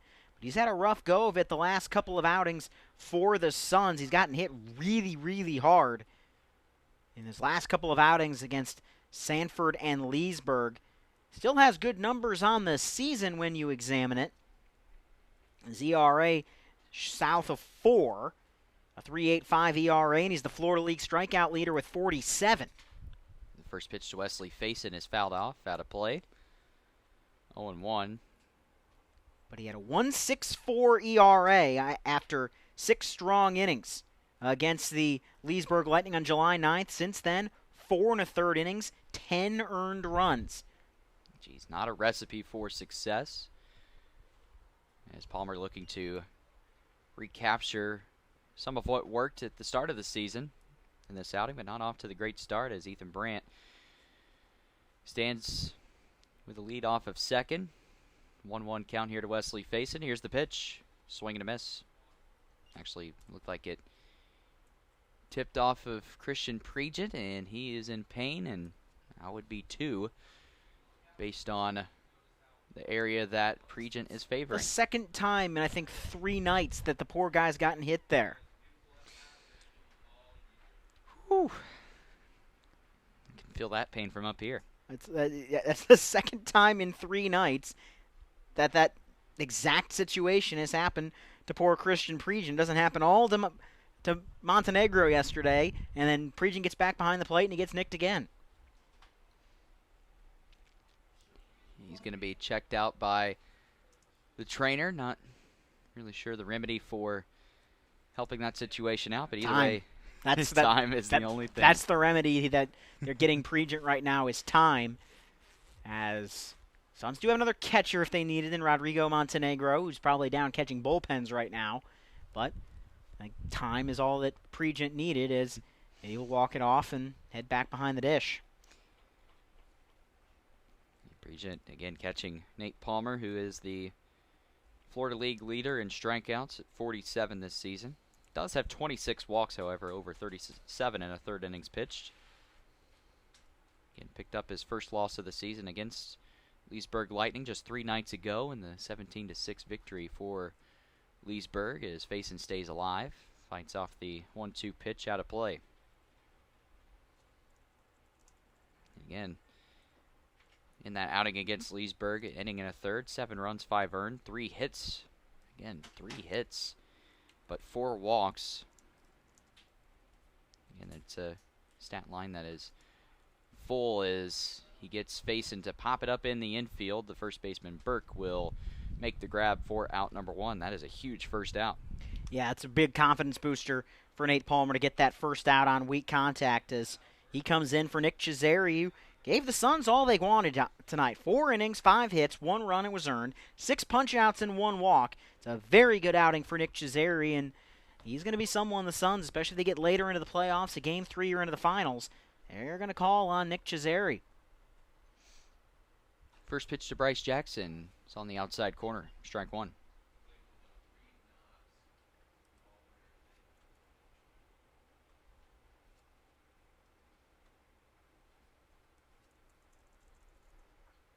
Looping breaking ball over the outside part of the plate.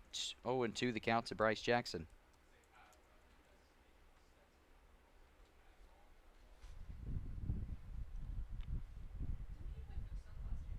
Ethan Brandt breaks for third as Bryce Jackson fights off the 0-2. Again, I think Brandt would have had third stolen, but Bryce Jackson had to protect the plate with 2 strikes on him.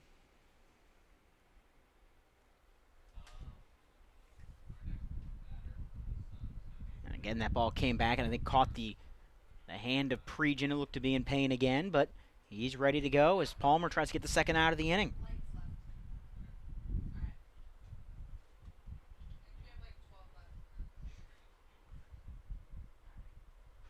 0-2 outside.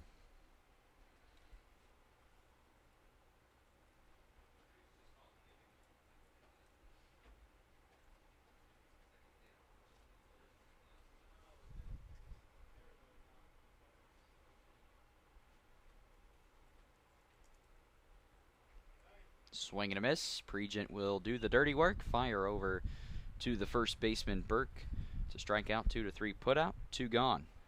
And Brendan Freese, who's one of the only, is the only at this point after the bring it single, the only squeeze not to reach base thus far today, will try to do so in a big spot that could get the squeeze back within a run.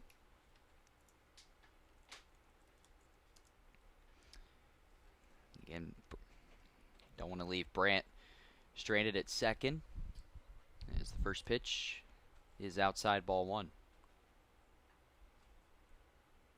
It was a leadoff double for Ethan Brandt. Wesley Faison got jammed and popped out to the first baseman, Joe Burke. Bryce Jackson struck out swinging, and now here we are with Brendan Freese as he can't connect on fastball. 1-1. Guys pitching today, Cesare and Palmer, guys that are going to need to have big contributions if DeLand's going to make a run in the Florida League playoffs at a repeat. Palmer from the stretch, and it's a swing and a miss for Brendan Freese, who's down on the count 1-2. Looking for the 8th strikeout in 5 innings for DeLand Suns pitching after 6 from Cesare. The 1-2, swing and a miss. Brendan Freese goes down swinging, and Nate Palmer works around the leadoff double to Ethan Brandt. As we go now to the bottom of the 5th inning here at Melching Field, DeLand will come to the plate looking to extend their 3-1 lead over the Winter Garden Squeeze.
Heart of the lineup due up for the DeLand Suns here in the bottom of the 5th inning is Mark Townsend will step in, followed by Brandon Hilton and Alan Alonzo. Justin Driscoll back on the bump for his 2nd inning of work for the Winter Garden Squeeze.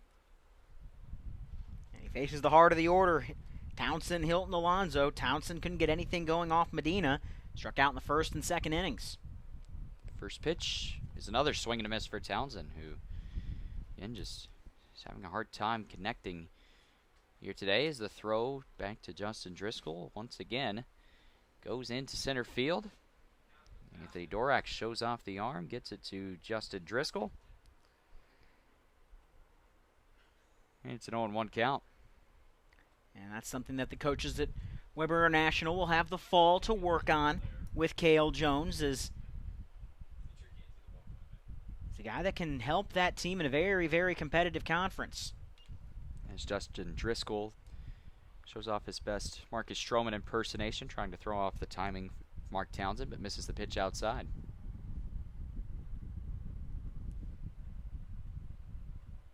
Low and in. Nearly hits Mark Townsend, and the throw once more goes into center field, 2-1. And at some point, and you know better than I do the roster contributions for the Squeeze, but at some point, I think Cale Jones is a good player. He's done good in this league, but at some point, I think you just got to take him out of the lineup and say, all right, your summer's over. You'll go back to Weber and work on it. But he's just the yips you talked about have just reared their ugly head in this game. Yeah. See, the problem with the Squeeze today, as I mentioned, they're low on depth. All 3 of their catchers are in the lineup today, as the 2-1 is fouled back. Jones behind the plate, Brendan Freese is the designated hitter, and Luke Douglas is in left. So Squeeze are out of options pretty much. And your best option is probably that you would move Douglas behind the plate and then stick somebody else out in a corner outfield spot. And again, the Squeeze, they don't have any position players left. So it would have to be a pitcher or of some sort in left field. I mean, we have seen Julio Medina play right field. He had subbed out of the game, so he can't come back in. But it has happened before with the Squeeze, as the 3-2 to Townsend will be a high pop-up in the infield. Wesley Faison will call everyone off, and he will drop it. Throw to second by Driscoll, however, is in time. So a weird play, as it will be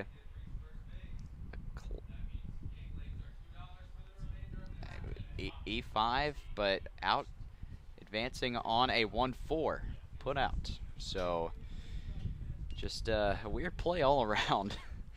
But either way, it's going to be the first out of the inning. Yeah, I think Townsend overestimated his hustle on that one. You give him all the credit in the world. He was running that one all the way out and never stopped around first base, but ball didn't get away from anyone. They just picked it up at third and threw to second to get Townsend out. Yeah, Wesley Faison picks up the error at third. As I mentioned, this is his first start of the season at third. I'm sure Coach Terry Abbott will let him know about it when he gets back to the dugout. Again, it was a case where Matt Nicholas, his Texas State teammate, was telling Coach, hey, Wes could play third. He's got it. But then again, Coach didn't really have a whole lot of other options, as the typical first baseman now playing third. But the 0-2 to Hilton from Driscoll is just a little bit low and outside, 1-2.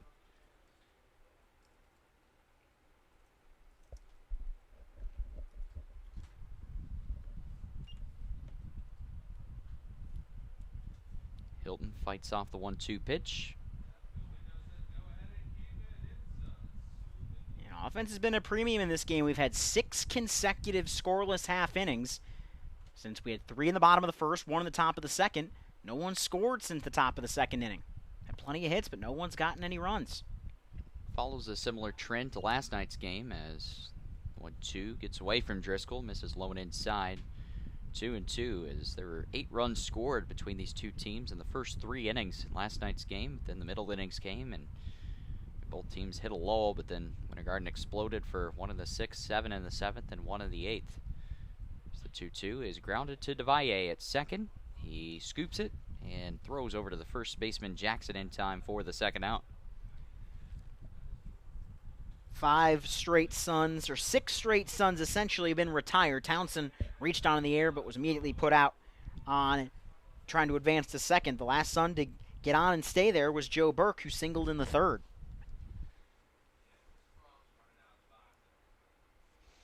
So Alan Alonso will step in. He's 0 for 1 today. Walked in the first inning, but then struck out looking his last time up.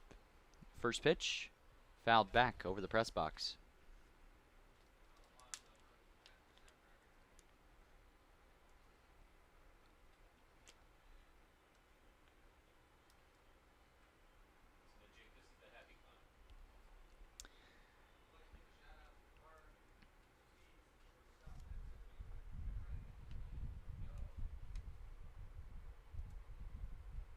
No one. In the air center field. Breaking back is Justin Holmes. He will make the grab on the run. And the inning is over. So nothing doing for the DeLand Suns in the home half of the 5th inning. We go now to the 6th here at Melching Field. Winter Garden Squeeze trail it 3-1.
Kill Jones takes the first pitch inside, ball 1, as Nate Palmer back out for his second inning of work. The 1-0 the catcher Jones is spiked. Worm burner, fastball in the dirt, 2-0.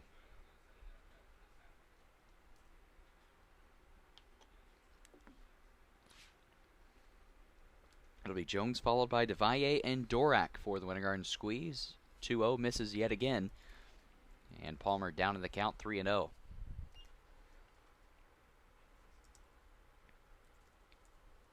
Jones takes the 3-0 on the inside corner. Not your typical get-me-over fastball. That was actually a really good pitch on 3-0. Palmer, a quick worker, fires a strike at the knees, apparently. Count runs full. You got to think after his strolls behind the plate, Jones would love to come up with a big hit here. As Jones stays alive, fouls full count, offering out of play. Jones 1 for 2 today with a run scored. Looking to pick up his second hit, or perhaps his first walk, and that's exactly what will happen as Jones reaches base for the second time tonight.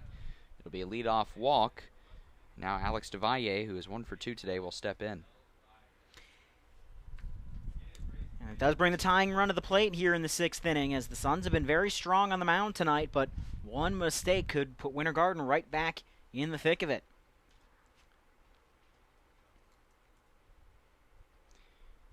First pitch to DeValle is on the outside corner, strike 1. DeValle singled his last time up, had a stolen base. That was in inning number 4. Struck out swinging his first time up. He lifts the 0-1 out of play, and he's down 0-2. Nick Cesare struck him out on 3 pitches back in inning number 2. Was able to get him back with a single in the 4th inning. Swing and a miss. DeValle goes down on 3 pitches yet again, and it will be out number 1 in the top of the 6th inning. Third strikeout of the game for Nate Palmer. He's faced 6, 3 strikeouts, a walk, a single, and a pop out. As he'll face the bottom of the order here with Winter Garden. Dorak and Douglas were both strikeout victims of Chazaries back in the 4th inning.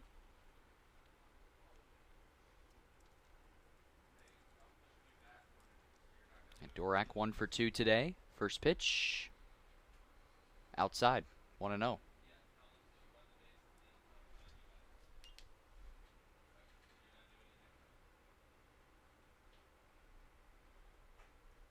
Upstairs. Dorak ahead in the count, 2-0.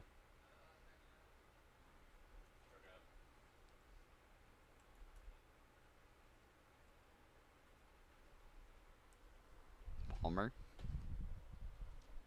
delivers right over the heart of the plate. 2 balls, 1 strike. Again, if you're Anthony Dorak, you can't be up there looking for a walk. You got to be able to come through in a big situation. The 2-1 once more. Strike 2. Dorak patient, but perhaps too patient. So now he has 2 strikes on him.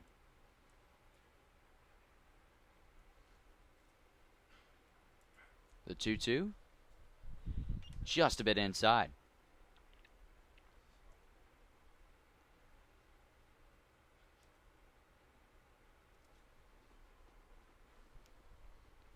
Payoff pitch coming from Palmer. Here it is. Fouled back.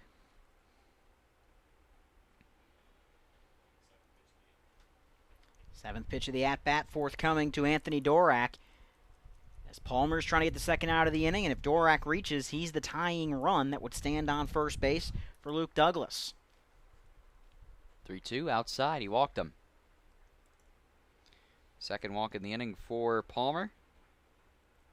That'll bring in Luke Douglas, the left fielder, who so for 1. He reached base on a walk his first time up, struck out swinging his last plate appearance. That was back in the 4th inning, as you mentioned, the 5th strikeout victim for Nick Cesare. 5 straight squeeze hitters have not put the ball in play. 3 strikeouts and 2 walks to Jackson, Freeze, Jones, DeValle, and Dorak.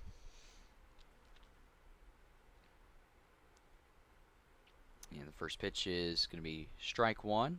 The 0-1 to Douglas is fought off. Douglas quickly down to the count, 0-2. Douglas, as I mentioned, looking for his first hit of the season. Hasn't played in very many games. Takes the ball downstairs, 1-2.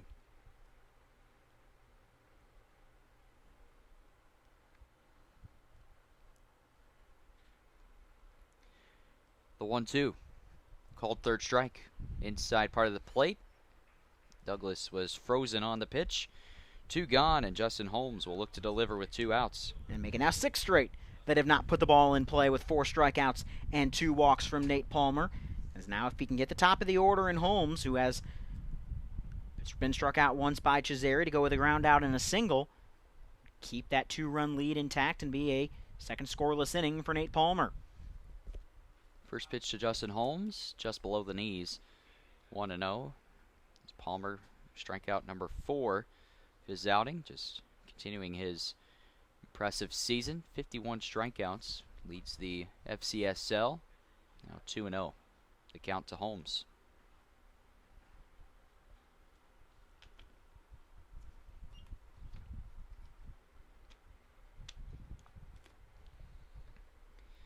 Good hitters count here for Justin Holmes. Let's see what he does here on a 2-0 pitch from Nate Palmer. Upstairs. Again, if you lose Holmes, you get to Ethan Brandt, who hit a double on the first pitch from Nate Palmer, his last time up. The 3-0, inside ball 4. 3 walks in the inning, have the bases juiced for the squeeze. Ethan Brandt will look to deliver with 2 outs. Tying run now at second with 2 outs in the frame, and if Brandt finds another gap, it could either give Winter Garden the lead or at least tie the game. So Jones at third, Dorak at second. Now Justin Holmes standing on first. Ethan Brandt, who is 1 for 3 today, will stand in. This could be a very key at-bat in the remainder of this ball game. As the first pitch, inside. As Palmer seemingly can't find the strike zone right now. If I'm Ethan Brandt, I'm taking until I get first strike. 7 consecutive hitters have not put the ball in play from Nate Palmer. So 1-0 is a swing and a miss. Brandt could not catch up to an 89 miles per hour fastball from Palmer. 1-1. Thought maybe this would be the best pitch I'm going to see. I'm going to take a hack at it, but couldn't come up with it. And now see how Palmer deals with a little bit of an advantage. Swing and a miss. Another fastball, another late swing for Brandt, who is now down in the count 1-2. And after 2 straight fastballs, do you go back to a fastball here on a 1-2 count? Absolutely. I think you might put it somewhere out of the zone, maybe up and away a little bit. Try to get a chase from Brandt. You don't leave it over the plate, but your fastball is what's gotten you ahead 1-2. Go back to it. 1-2. He does go back to the fastball, but it misses outside. And the count moves to 2-2. Bases loaded for the Squeeze. They trail it 3-1. The tying run stands at second. Here's the pitch. Inside. So now everybody's going to move on this delivery, which basically ensures that a single would tie the game and something into the extra base hit would give Winter Garden the lead here in the 6th inning. Especially with the speed of Justin Holmes, who stands on first base. Merry-go-round commences. The 3-2. Swing and a miss. Ethan Brandt goes down swinging. And the Squeeze leave the bases loaded in the top of the 6th inning. We go to the bottom of the 6th. Winter Garden strands 3. But the DeLand Suns will look to add to their 3-1 lead over the Squeeze as we head to the bottom of the 6th inning.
It'll be Hutzel, Burke, and Pregent due up for the DeLand Suns here in the bottom of the 6th inning. Justin Driscoll, who has pitched pretty well for the Winter Garden Squeeze, back out for his 3rd inning of work. First pitch outside, ball 1.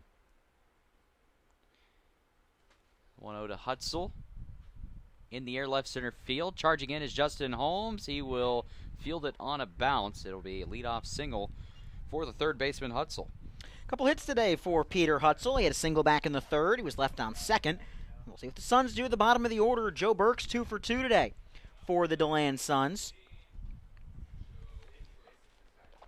As Burke, single to drive in 2 in the first, and a single left on first in the third.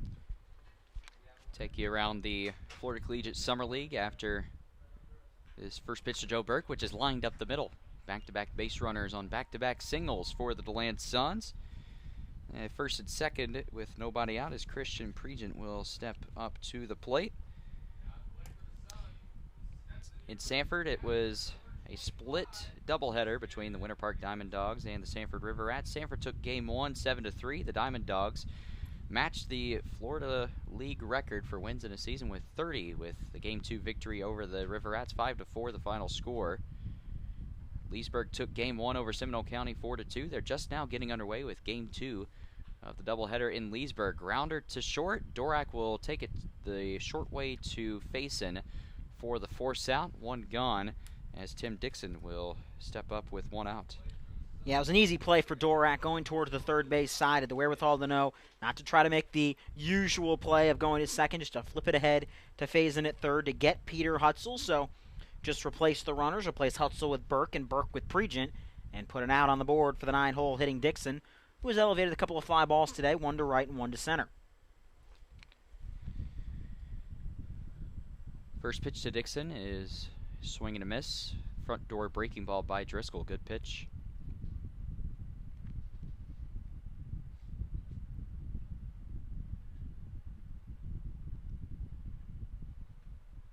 Outside, 1-1 the count. Yeah, that one just looked like that Driscoll slipped a little bit coming off the mound. Didn't really have a great beat on that one. Is good play behind the plate by Jones to keep it in front of him. Driscoll will step off. Again, big opportunity for the Suns. Again, 2-run lead here in the bottom of the 6th inning. But the Squeeze have 6 hits as a team. It's the 1-1 in the air, center field. Moving to his left is Justin Holmes. He makes the grab for the second out. Tagging from second is Joe Burke. The throw to third will not be in time. So the Suns will have runners at the corners with 2 gone, and the lineup will turn over to Joe McNamara, the second baseman. 4th time we've seen Joe McNamara on the night. 2 flyouts to right field to go with a single and a run scored back in the first inning. As Driscoll will look to get the final out here in the bottom of the 6th inning. 3 runs on 8 hits, no errors for the DeLand Suns. Winter Garden with the run on 6 hits, 2 errors to this point. Again, for those watching on the live stream at YouTube, I want to thank everybody for tuning in as the first pitch. It's on the inside corner, strike 1.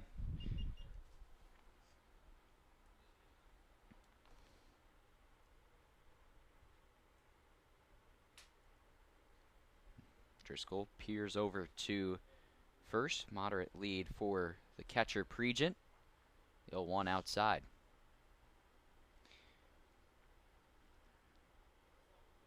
Driscoll, that was pitch number 37.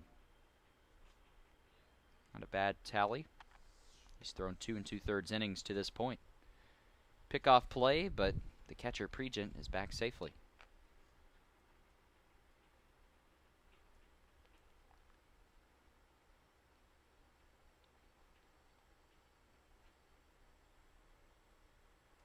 Low and outside. McNamara ahead, 3-1 as the throw is over the head of Driscoll, but Alex DeValle backing up the pitcher. So no movement.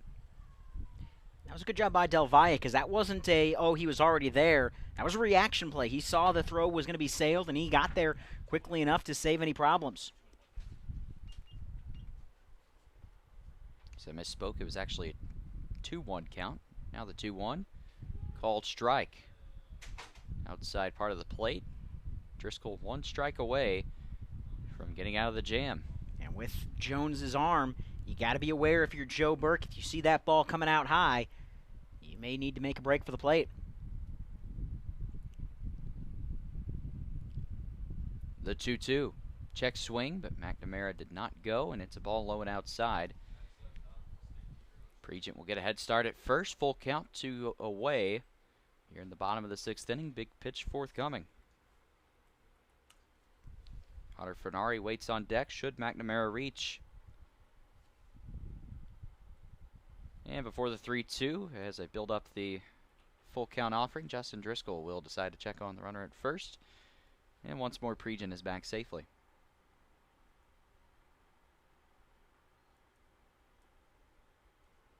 Three-two, outside, ball 4. And Hunter Fornari, who has reached base twice today, will try to do it again for the Suns. If he does, it would be a run, as it's bases loaded, 2 outs for the 1-for-2, Hunter Fornari. Just the first walk issued by Justin Driscoll.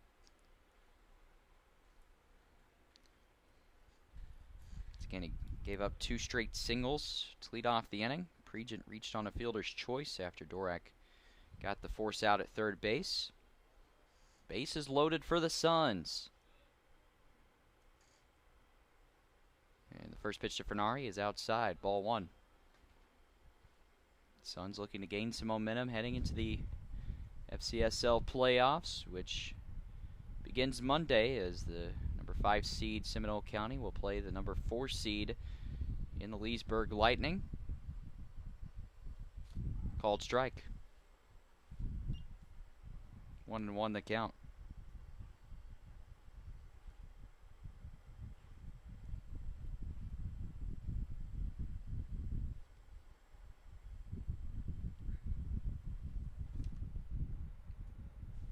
Should be a pretty tight series between DeLand and Sanford. We'll talk more about that as this is grounded to Dorak. Flip to second, just in time. Close play at second, but the Squeeze get out of the inning without any runs scoring. So no runs, 2 hits, 3 left on base as we go now to the the top of inning number 7. So again, big play in the game. We'll see how Winter Garden responds at the plate. They trail it by 2, 3-1.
First pitch into Wesley Facet is up and in, ball 1.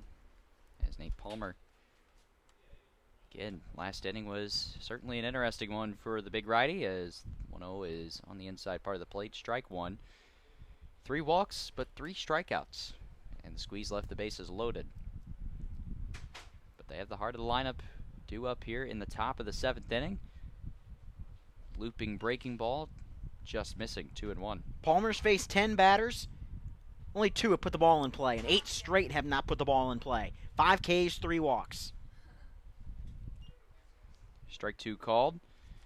Count evens 2 balls, 2 strikes to Faison, who is 1 for 3 today with a single, but in back-to-back plate appearances, he has popped out. Looking to change his fortunes here. The 2-2 inside. Heart of the order for Winter Garden. Everyone's going to get at least one more at bat.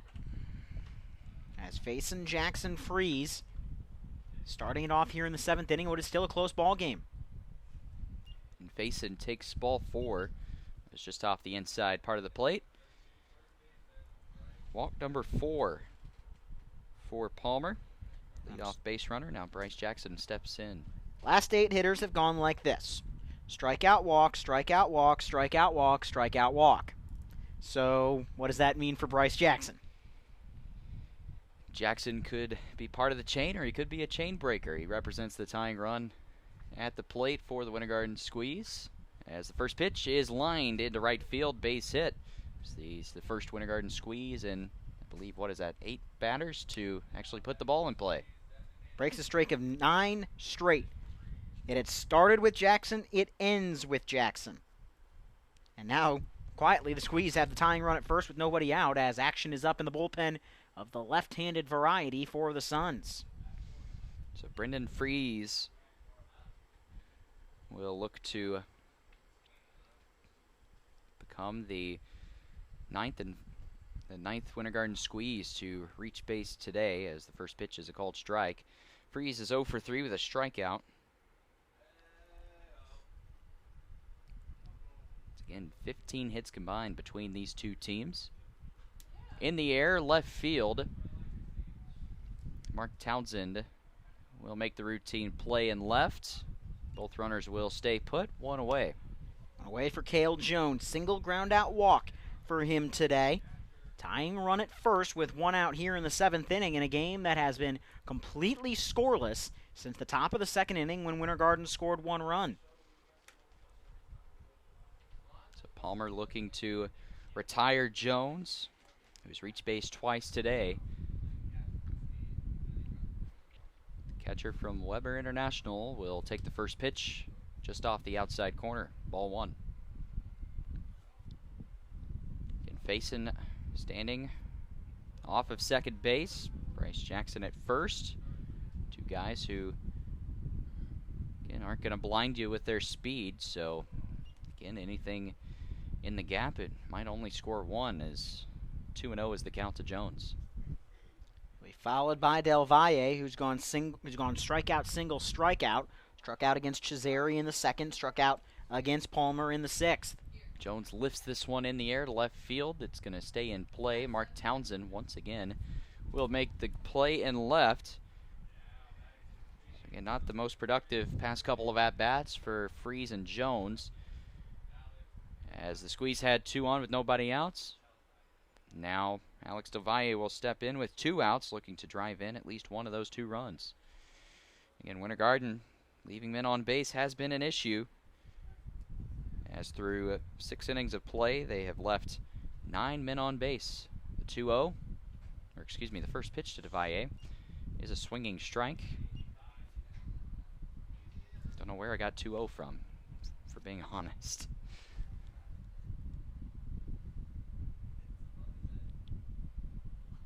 Del Valle fouls off the 0-1 back, and he's now down to the count. No balls, 2 strikes. Del Valle does have 2 strikeouts to his name. He also singled in the 4th inning. Palmer looking for his 5th strikeout. It would be DeLand's 11th strikeout of the game for the pitching staff. Called 3rd strike on the outside corner, and Nate Palmer works out of danger. He leads off the inning with a walk and a strikeout, but 2 flyouts and a strikeout will end the threat. Winter Garden has now left 11 men on base, a 6th strikeout for Palmer. As we go now to the bottom of the 7th inning, it's stretch time here at Melching Field. The DeLand Suns look to extend their 3-1 lead after this.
New pitcher for the Winter Garden Squeeze as the right-hander from Lander University, Carson Schlegel, will toe the rubber and look to retire the DeLand Suns here in the home half of inning number 7.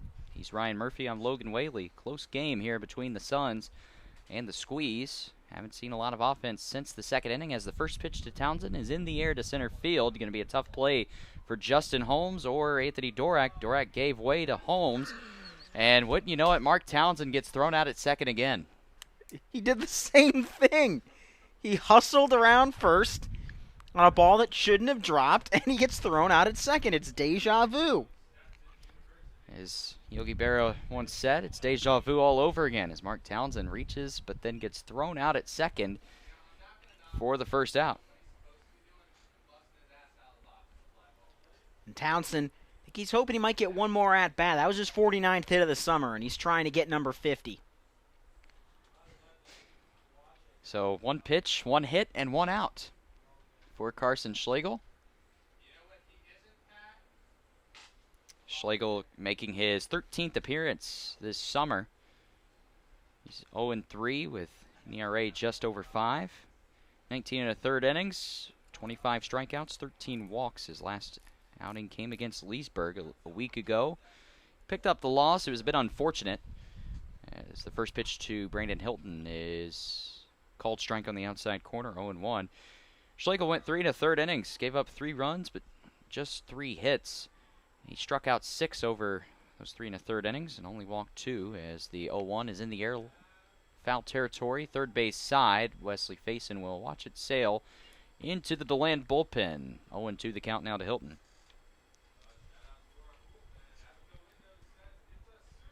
Again, Schlegel over his last 4 outings has 13 strikeouts. Over, trying to do the quick math here, it is, I believe, 7 innings. So 13 strikeouts over the last 7 innings pitched for right-hander out of Lander University. He had a very solid season at Lander as the 0-2 is lined up the middle. Nice breaking ball on 0-2, but a good piece of hitting by Hilton. He stands on first after the 1-out single. Alan Alonso will step in. The Suns singles have kind of come in pairs today. They've got 10 hits, had them in pairs in the 3rd, pairs in the 6th, pairs in the 7th. They had 3 hits in the 1st inning and 1 in the 2nd. So each of their last 6 hits have come in pairs in the 3rd, the 6th, and the 7th, and none of them have scored. Again, both teams rather have left a pretty good amount of men on base as DeLand through 6 innings have left 8 men on base. Winter Garden with 11 through 7. So combined 19 men left on base between these two teams. Alonso standing in. He is 0 for 2 today. The walk and a strikeout. Flew out his last time up.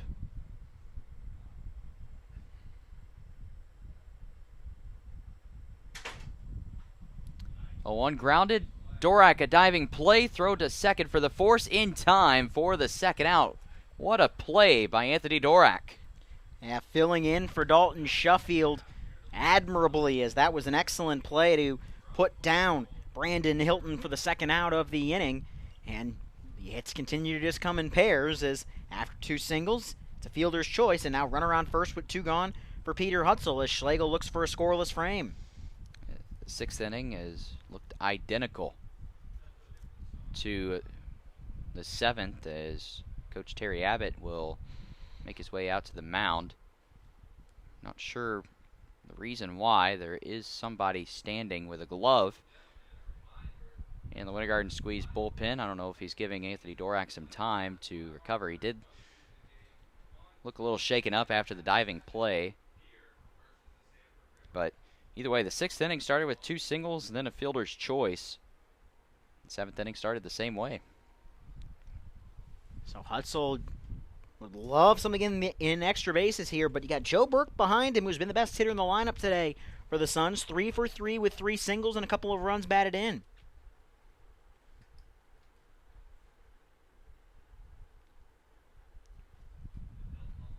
So meeting over between Abbott and his battery, and the first pitch to Hutzel is going to be outside ball one, throw to second, not in time, as Alan Alonso just got the hand underneath the tag.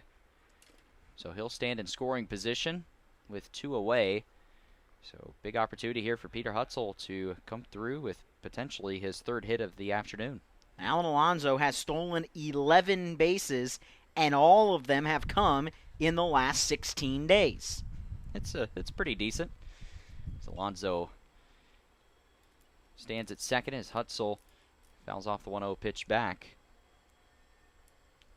Alan Alonso had no stolen bases on July 10th.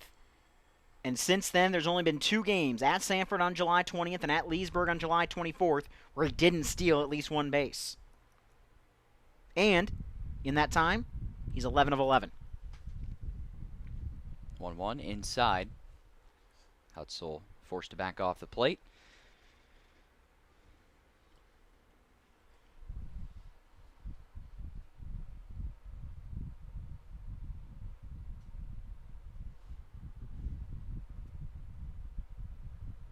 Ten hits now for the DeLand Suns.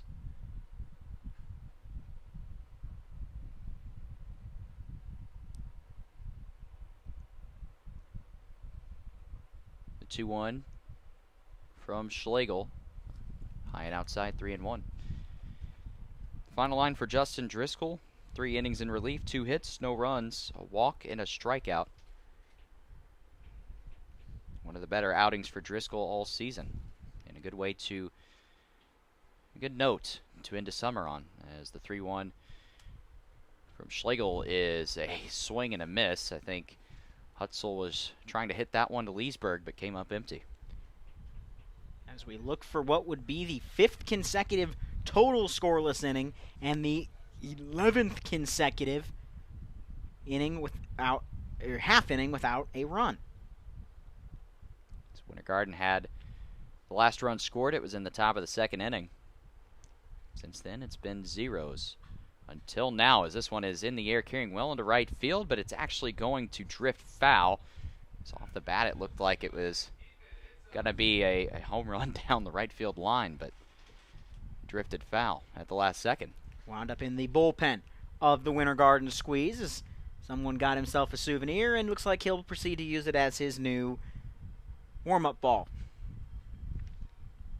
Guess that's one way to get a gamer to use in the bullpen. Looks like it's lefty Gerald Kelly getting loose for the Squeeze. Swing and a miss.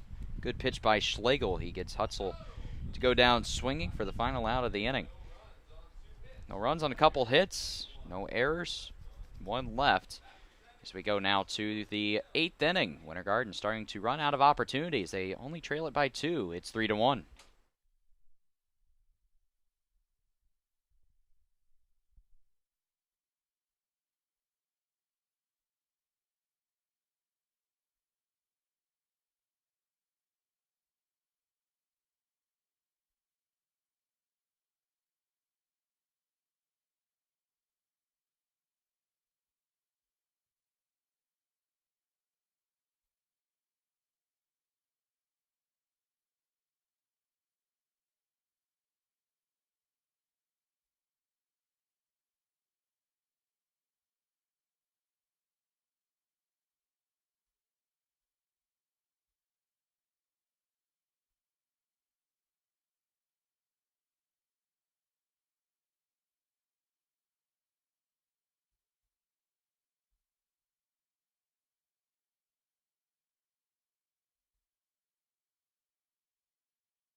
The 0-1 to Anthony Dorak is called strike. The 1-1 is inside. 2-1 the count. Dorak walked his last time up. He's 1 for 2 today. The 2-1 for Palmer, blowing it outside. Dorak ahead in the count, 3-1. So it'll be Dorak, Douglas, and Holmes, 8, 9, and 1 for the Winter Garden Squeeze. Here in the top of the 8th inning. Outside ball 4. So once again, the tying run will come to the plate as Nate Palmer walks his 5th batter. He has 5 walks, 5 strikes. Should be 5 walks and 5 strikeouts on the game, and he's faced 16 batters, and he's either walked or struck out 10 of them.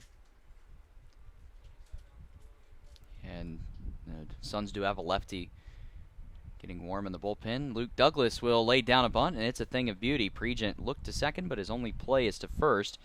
It's a sacrifice bunt. So Luke Douglas with a productive first out. Anthony Dorak will advance to second.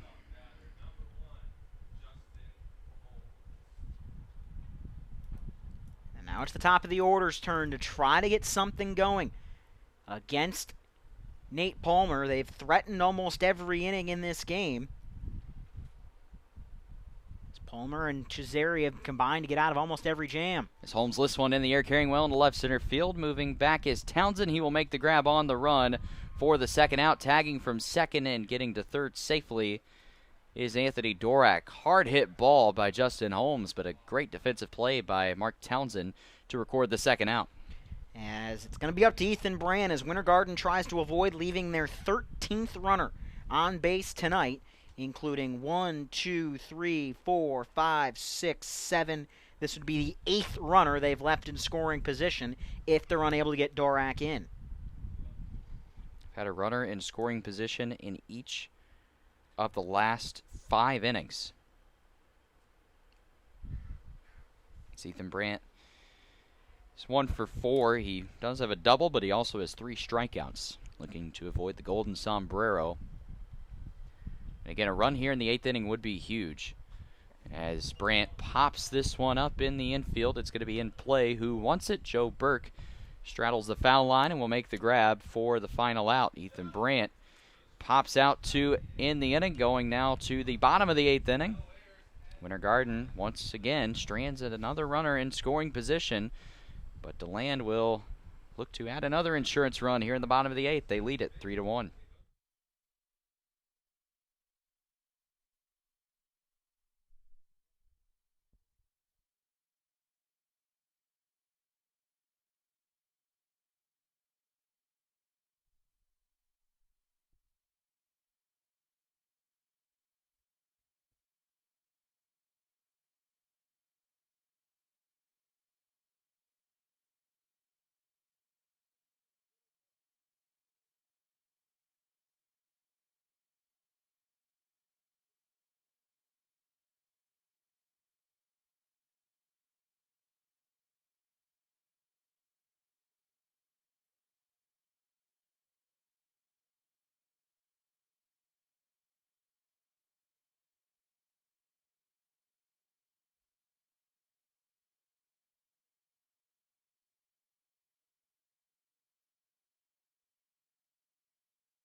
Bottom of the lineup due up for the Suns here in the home half of inning number 8. Joe Burke will stand in, followed by Christian Pregent and Tim Dixon. But Burke at the 7th spot has had a really productive day. Perfect 3 for 3 with 2 RBIs. So the first pitch is a breaking ball that just missed inside. He tried the corner and missed.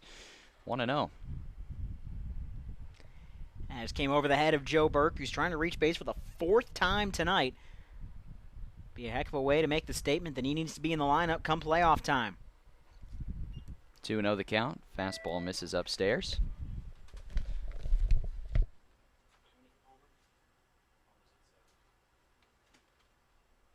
Hello. 2-0 in the air, but it's behind the press box foul.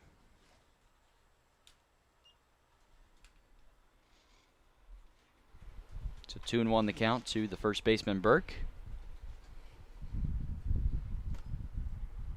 Burke had the 2 RBI single in the bottom of the first inning. Gave the Suns the 3-0 lead at the time. Schlegel from the line delivers in the air, right field. Moving back is Alex DeValle. He will backpedal and make the grab. And for the first time today, Joe Burke is retired for the first out. Suns offense, we talked about Winter Garden leaving runners in scoring position. The Suns have done it in the 2nd, in the 3rd, in the 6th, and in the 7th. In 4 of the 7 innings tonight, they've left a runner. They did it in the 1st as well. So 5 of 7 innings, DeLand has left a runner in scoring position. It's why you see a game with 17 hits combined and just 4 runs. So Christian Pregent steps in. He's 0 for 3. Last time up, he reached on a fielder's choice. His first pitch is a ball, 1-0. As Cale Jones almost tossed another into center, it seems like it manifests itself more with nobody on. With guys on, he only, I think, the one time threw it to the second base bag. Other than that, everything else has been with nobody on. Yeah, it's been an interesting case with Jones. That one was a perfect throw right back to the pitcher. Again, sometimes it hits him, other times it doesn't. And again, keep in mind that Jones wasn't doing this at the beginning of the season as Pregent swings and misses. 2-1. And Jones has been lauded for his defensive ability behind the plate. He's thrown out multiple base runners trying to steal this season. I believe has 7 caught stealing to his name. As the 2-1 is lifted foul out of play, 2-2. And get this, Winter Garden's pitching staff, as I mentioned, hasn't been the greatest all season. They have 60 wild pitches. But Cale Jones only 1 pass ball. And Jones has been the catcher in what is now 147 innings. So anytime you can only have 1 pass ball after that many innings played in the field, it's a positive for sure. But sometimes players just have the case of the yips as the 2-2 is in the dirt. Count runs full to Pregent, 3-2. Pregent 0 for 3 today with a ground out strikeout and a fielder's choice. The bottom 2 hitters in the order behind Burke. Part of the reason this is a 3-1 game, Burke's gotten 3 singles, but the 2 guys behind him are combined 0 for 6.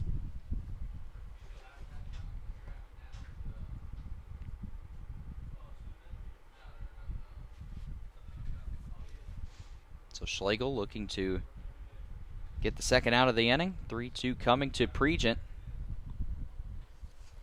Down low, he walked him.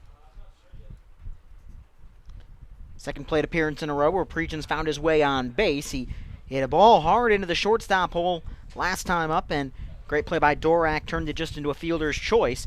But now it's going to be Tim Dixon who steps in. He's 0 for 3. He's hit the ball pretty well. 3 flyouts to right and 2 to center. First walk for Schlegel. Tim Dixon, as you mentioned, 0 for 3 with 3 flyouts.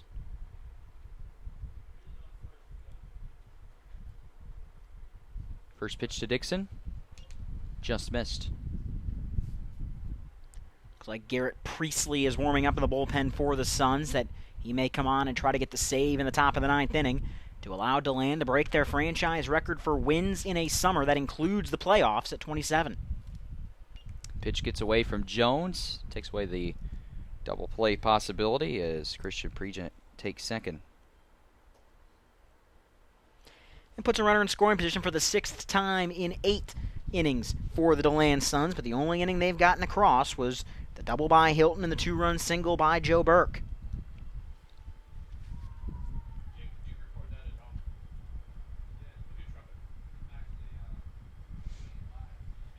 So big opportunity here. All-important insurance run. Stands at second. Again, it's hard enough to come back from a 2-run deficit against this DeLand Suns team, who staff ERA is second in the FCSL. The 2-0 to Dixon. Called strike. Outside third of the plate. 2-1 the count.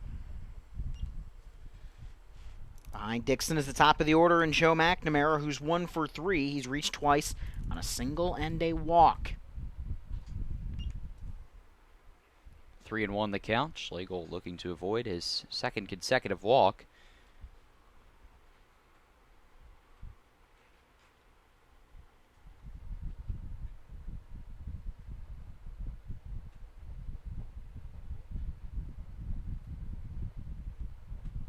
The 3-1 upstairs. Back-to-back walks for Carson Schlegel. He did that against the bottom of the lineup. The lineup will turn over. It's Joe McNamara, who's reached base twice, will stand in. And probably not what the Suns are intending, but they've gotten themselves in position with one more base runner and no double plays. They would get Mark Townsend an opportunity to come up with his 50th hit of the summer, as Terry Abbott's going to come out and talk things over. Again, Squeeze do have a lefty getting loose in the bullpen. It looks like Gerald Kelly, lefty from Georgia Southern. Abbott looks to the bullpen. He's going to talk to Schlegel.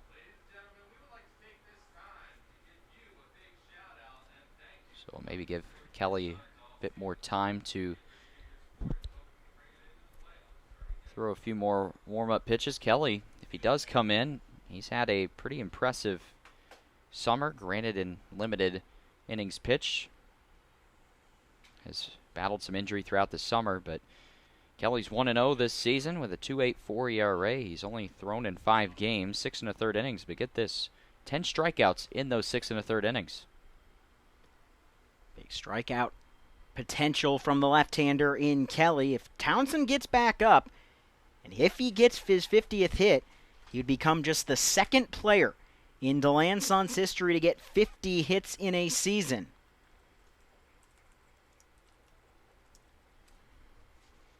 Again, that is barring a double play here from McNamara, and McNamara squaring to bunt on the first pitch, but pulls back. Ball 1. Trying to give Fornari a chance to drive in a run, and the only other player to get 50 hits in a summer for the DeLand Suns, well, if you watch any baseball, you may have heard of him. He's a big leaguer, Austin Hayes. It's pretty good company to join.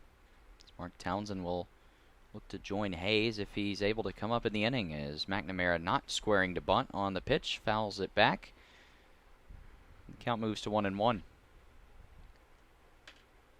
Hayes in the minor league system this year for the Baltimore Orioles, but played in 2017 in 20 games for the O's. One of a number of big leaguers that have worn the DeLand Suns jersey. So still need to get one more base runner, though, to bring up Townsend. Called strike. Now Schlegel ahead in the count, 1 ball, 2 strikes.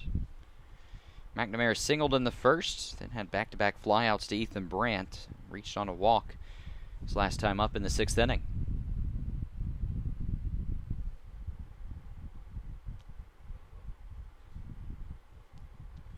Looking to do some damage here with runner in scoring position. 2 on, 1 out. It's going to be a foul ball. So it hit the plate apparently, and it's still 1-2. I think it might have actually contacted off of part of McNamara's. The way it spun looked like it may have popped up and went off his shoulder before rolling down the line, hence why it was such a slow roller. So either way, McNamara will live to see another pitch.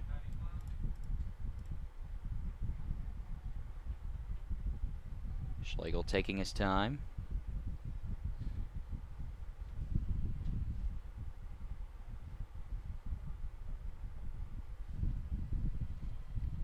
Steps off, readjusts. Again, big pitch coming up here. 1 ball, 2 strikes here with 1 away in the bottom of the 8th inning. Winter Garden will have the heart of the order due up in the 9th inning as looping breaking ball. It's a thing of beauty. Freezes McNamara. He goes down looking. Second strikeout for Schlegel. 2 gone. And so if the Suns are going to score, or if they're going to get Townsend the chance for hit number 50, it's going to be Hunter Fornari, who's 1 for 3 today. A walk, a single, a strikeout, and then a very close inning-ending fielder's choice in the 6th inning. But it's going to come against that new pitcher. As Coach Terry Abbott will make his way to the mound. Again, despite having the right-on-right matchup, he will go to the bullpen. Gerald Kelly will come in looking to retire, the final man of the inning. And we'll see if he is able to do that. We'll take a quick break and let Kelly throw a few warm-up pitches. And we'll see if he's able to retire Hunter Fornari. But as it stands now, 2 on, 2 outs for the Suns. They lead it 3-1.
Gerald Kelly will look to retire Hunter Fornari here in the bottom of the 8th inning. Kelly making his 6th appearance this season, has a 1-0 record, a 2.84 ERA, has 1 save to his name as well.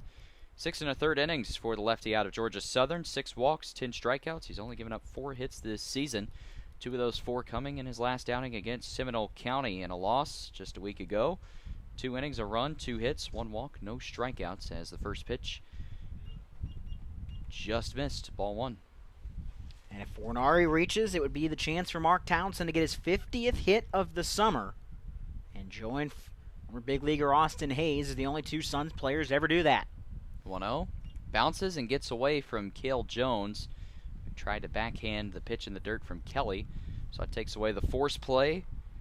2 in scoring position now for the Suns. And Hunter Fornari sees a pretty good hitter's count, 2-0. It'd be a heck of a spot for Mark Townsend to come in if, let's say Fornari walks. The base is loaded, 2 outs in a close game where that hit number 50 could basically seal the victory. If you could find a gap, make this a 5-1, 6-1 ball game, but Fornari's still going to get on base, which he's done twice tonight. 2-0, here's the pitch to Fornari. Called strike, thigh high, and the throw gets away from Kelly. And Pregen's got to be paying attention there. He was not paying any attention. Not saying he would have scored there, because he probably would have been thrown out, but you know if you pay attention to the game that Jones has issues throwing the ball back to the mound, you've probably got to be a step or two off of third base every time he does that, in case if that ball gets away, you might be able to steal a run. 2-1 from Kelly. Grounded foul down the third base line. Kelly a strike away from getting out of the danger here and giving the Squeeze an opportunity here to come back in the ninth inning. As it stands now, the Squeeze trail by 2. 2-2 count, 2 outs, 2 on. Deuces wild for Fernari. As Kelly will step off, think things over. Kelly looking for strikeout number 11 this season.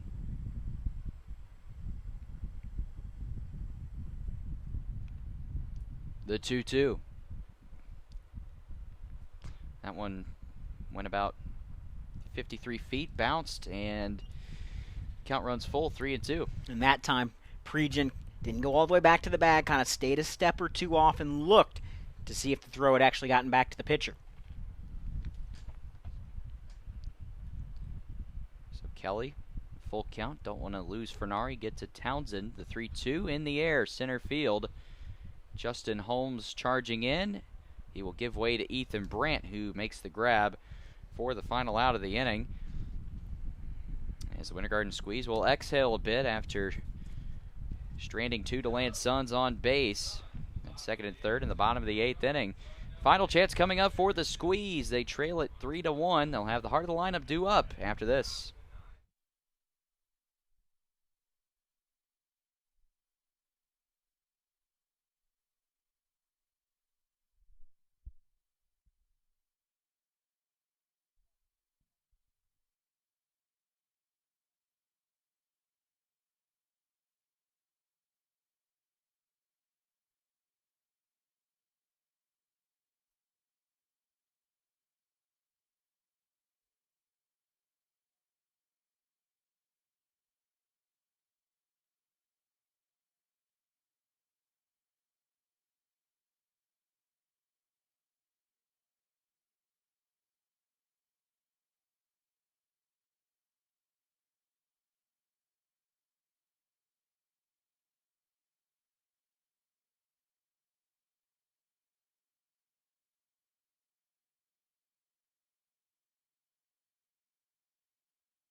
So it all comes down to this as Wesley Faison takes the first pitch inside. Nate Palmer looking to record the final 3 outs.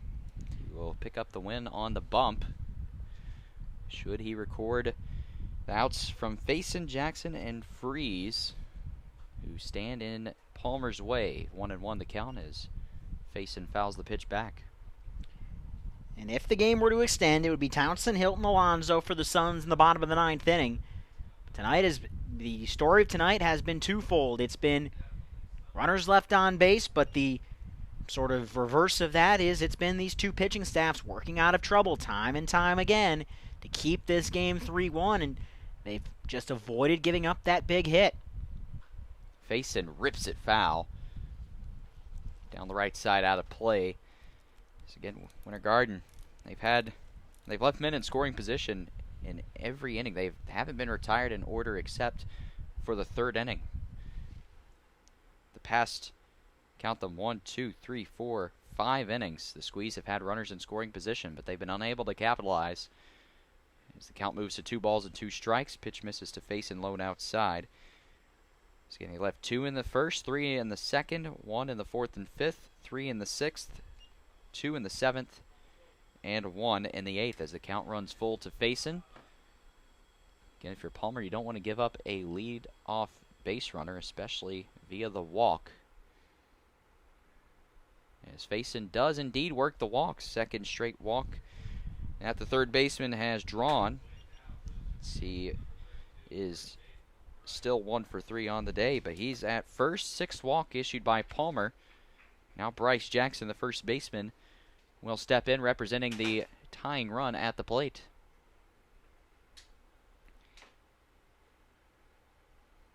Again, the ironic part is that Palmer has thrown more strikes than balls, despite issuing 6 walks.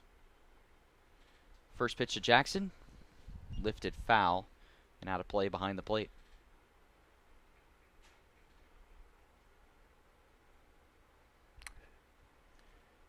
Palmer got through his 4th inning of work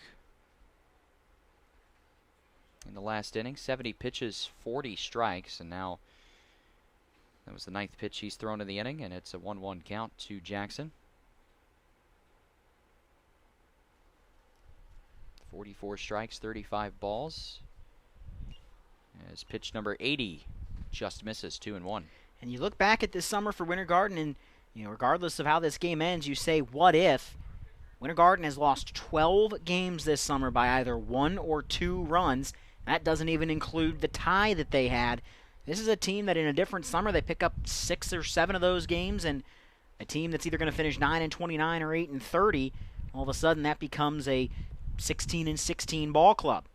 As Jackson grounds it to the second baseman, McNamara, his only play is to first.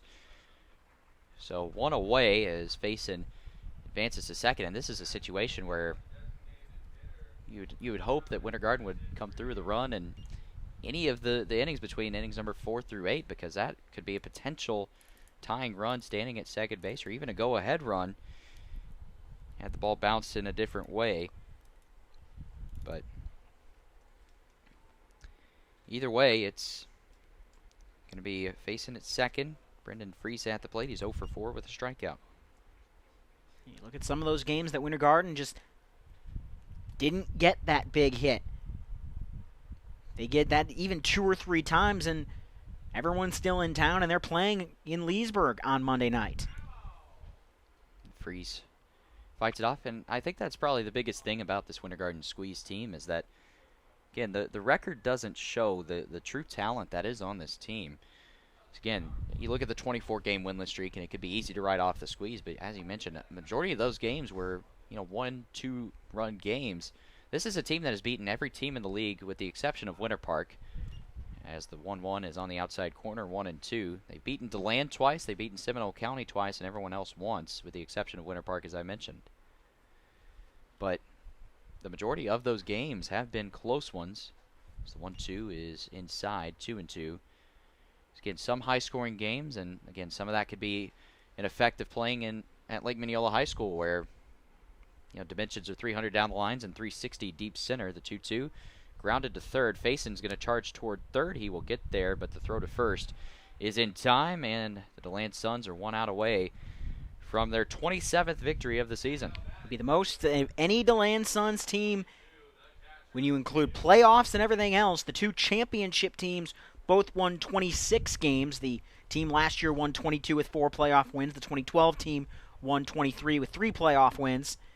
If this team wins the Florida League Championship, they will win 31 games. As we said, no team in DeLand Suns history has ever topped 26 wins. Regular season record's 23. This team has blown past that.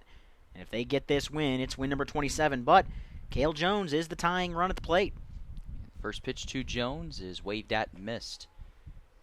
Strike one. Again, the very tight game here between the Suns and the Squeeze. The Suns looking to build some momentum heading into the playoffs. Squeeze looking to end their season on a high note. This is their last opportunity to do that as Jones takes the 0-1 offering upstairs. 1-1 the count.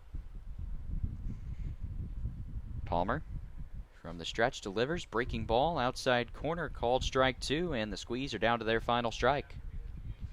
Runner on third means nothing, and Palmer paying him no attention. He's focusing on Cale Jones. The 1-2 in the air. In the infield, who wants it? It will be Hunter Fornari. He makes the grab, and the DeLand Suns have broken a franchise record for wins in a season. They pick up win number 27. They defeat the Winter Garden Squeeze 3-1 here at Melching Field tonight. And for the Suns, it is a win they needed, as the pitching staff tonight was not that sharp, but they were sharp when they needed to be. They just kept getting out of trouble in the 9th, in the 8th, in the 7th, in the 6th, in the 5th, in the 4th, in the 2nd, in the 1st. They left a runner in scoring position. That's not a recipe to win a title, is put runner in scoring position 8 times in 9 innings. But if their pitching staff can keep getting out of trouble, they'll take it. Nate Palmer gets the win on the bump in relief. He threw the final 5 innings, only allowed 2 hits. He did walk 6, but he had 6 strikeouts as well. Again, Winter Garden, all but one player reached base in the lineup. So Winter Garden, again, they close their season 6-30-1. They will miss the playoffs. And so the DeLand Suns will enter the FCSL playoffs as the 2 seed. They will, again, look to knock off the Sanford River Rats in what should be one of the best series to watch. Winter Park and Leesburg will play as well, or, well, that is assuming Leesburg knocks off Seminole County in the play-in game Monday night. Anything can happen in the Florida Collegiate Summer League, and we will see if that will happen Monday night or if Leesburg will take on Winter Park. But playoffs should be an exciting time. Ryan will have the calls for the DeLand Suns home games, and again, should be a great playoffs, but that's going to do it for me on the season. I'm Logan Whaley, the voice of the Winter Garden Squeeze. The Squeeze, really tough season, but at the end of the day, they ended their season on a high note based on the way that they played. I know Coach Terry Abbott is very proud of these guys, especially toward the end of the stretch. Would have been easy to give up after 24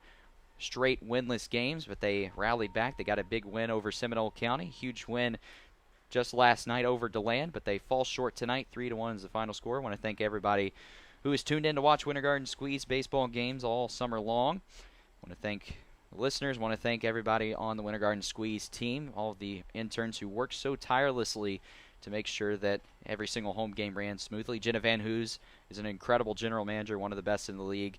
Had the honor and privilege to work for her. Phil Chinnery and everyone at the league office, Ryan Murphy, of course, who is so willing to take my emails at 2 in the morning for the game recaps. But it's been a pleasure working for the Florida Collegiate Summer League. It has been a blast. So, Ryan, thank you to you as well. Thank you, Logan. It has been an absolute pleasure to work with you. You have a long future in this business, and you are on to bigger and better things. Well, I appreciate that, but again, great experience working here in Orlando for the summer. But that's going to do it for us here tonight. He's Ryan Murphy. I'm Logan Whaley. The DeLand Suns, they set a franchise record tonight for wins in a season. They now improve to 27-13 as the playoffs approach. They will play the 3-seed Sanford River Rats in just a couple days. You don't want to miss it. Should be the start of a very exciting series. But it's a final here tonight. Suns on top, 3-1. That's going to do it for us. He's Ryan Murphy. I'm Logan Whaley, wishing everybody a very nice rest of your evening. Thank you, everybody, for tuning into the live stream here on YouTube. Good night, everyone.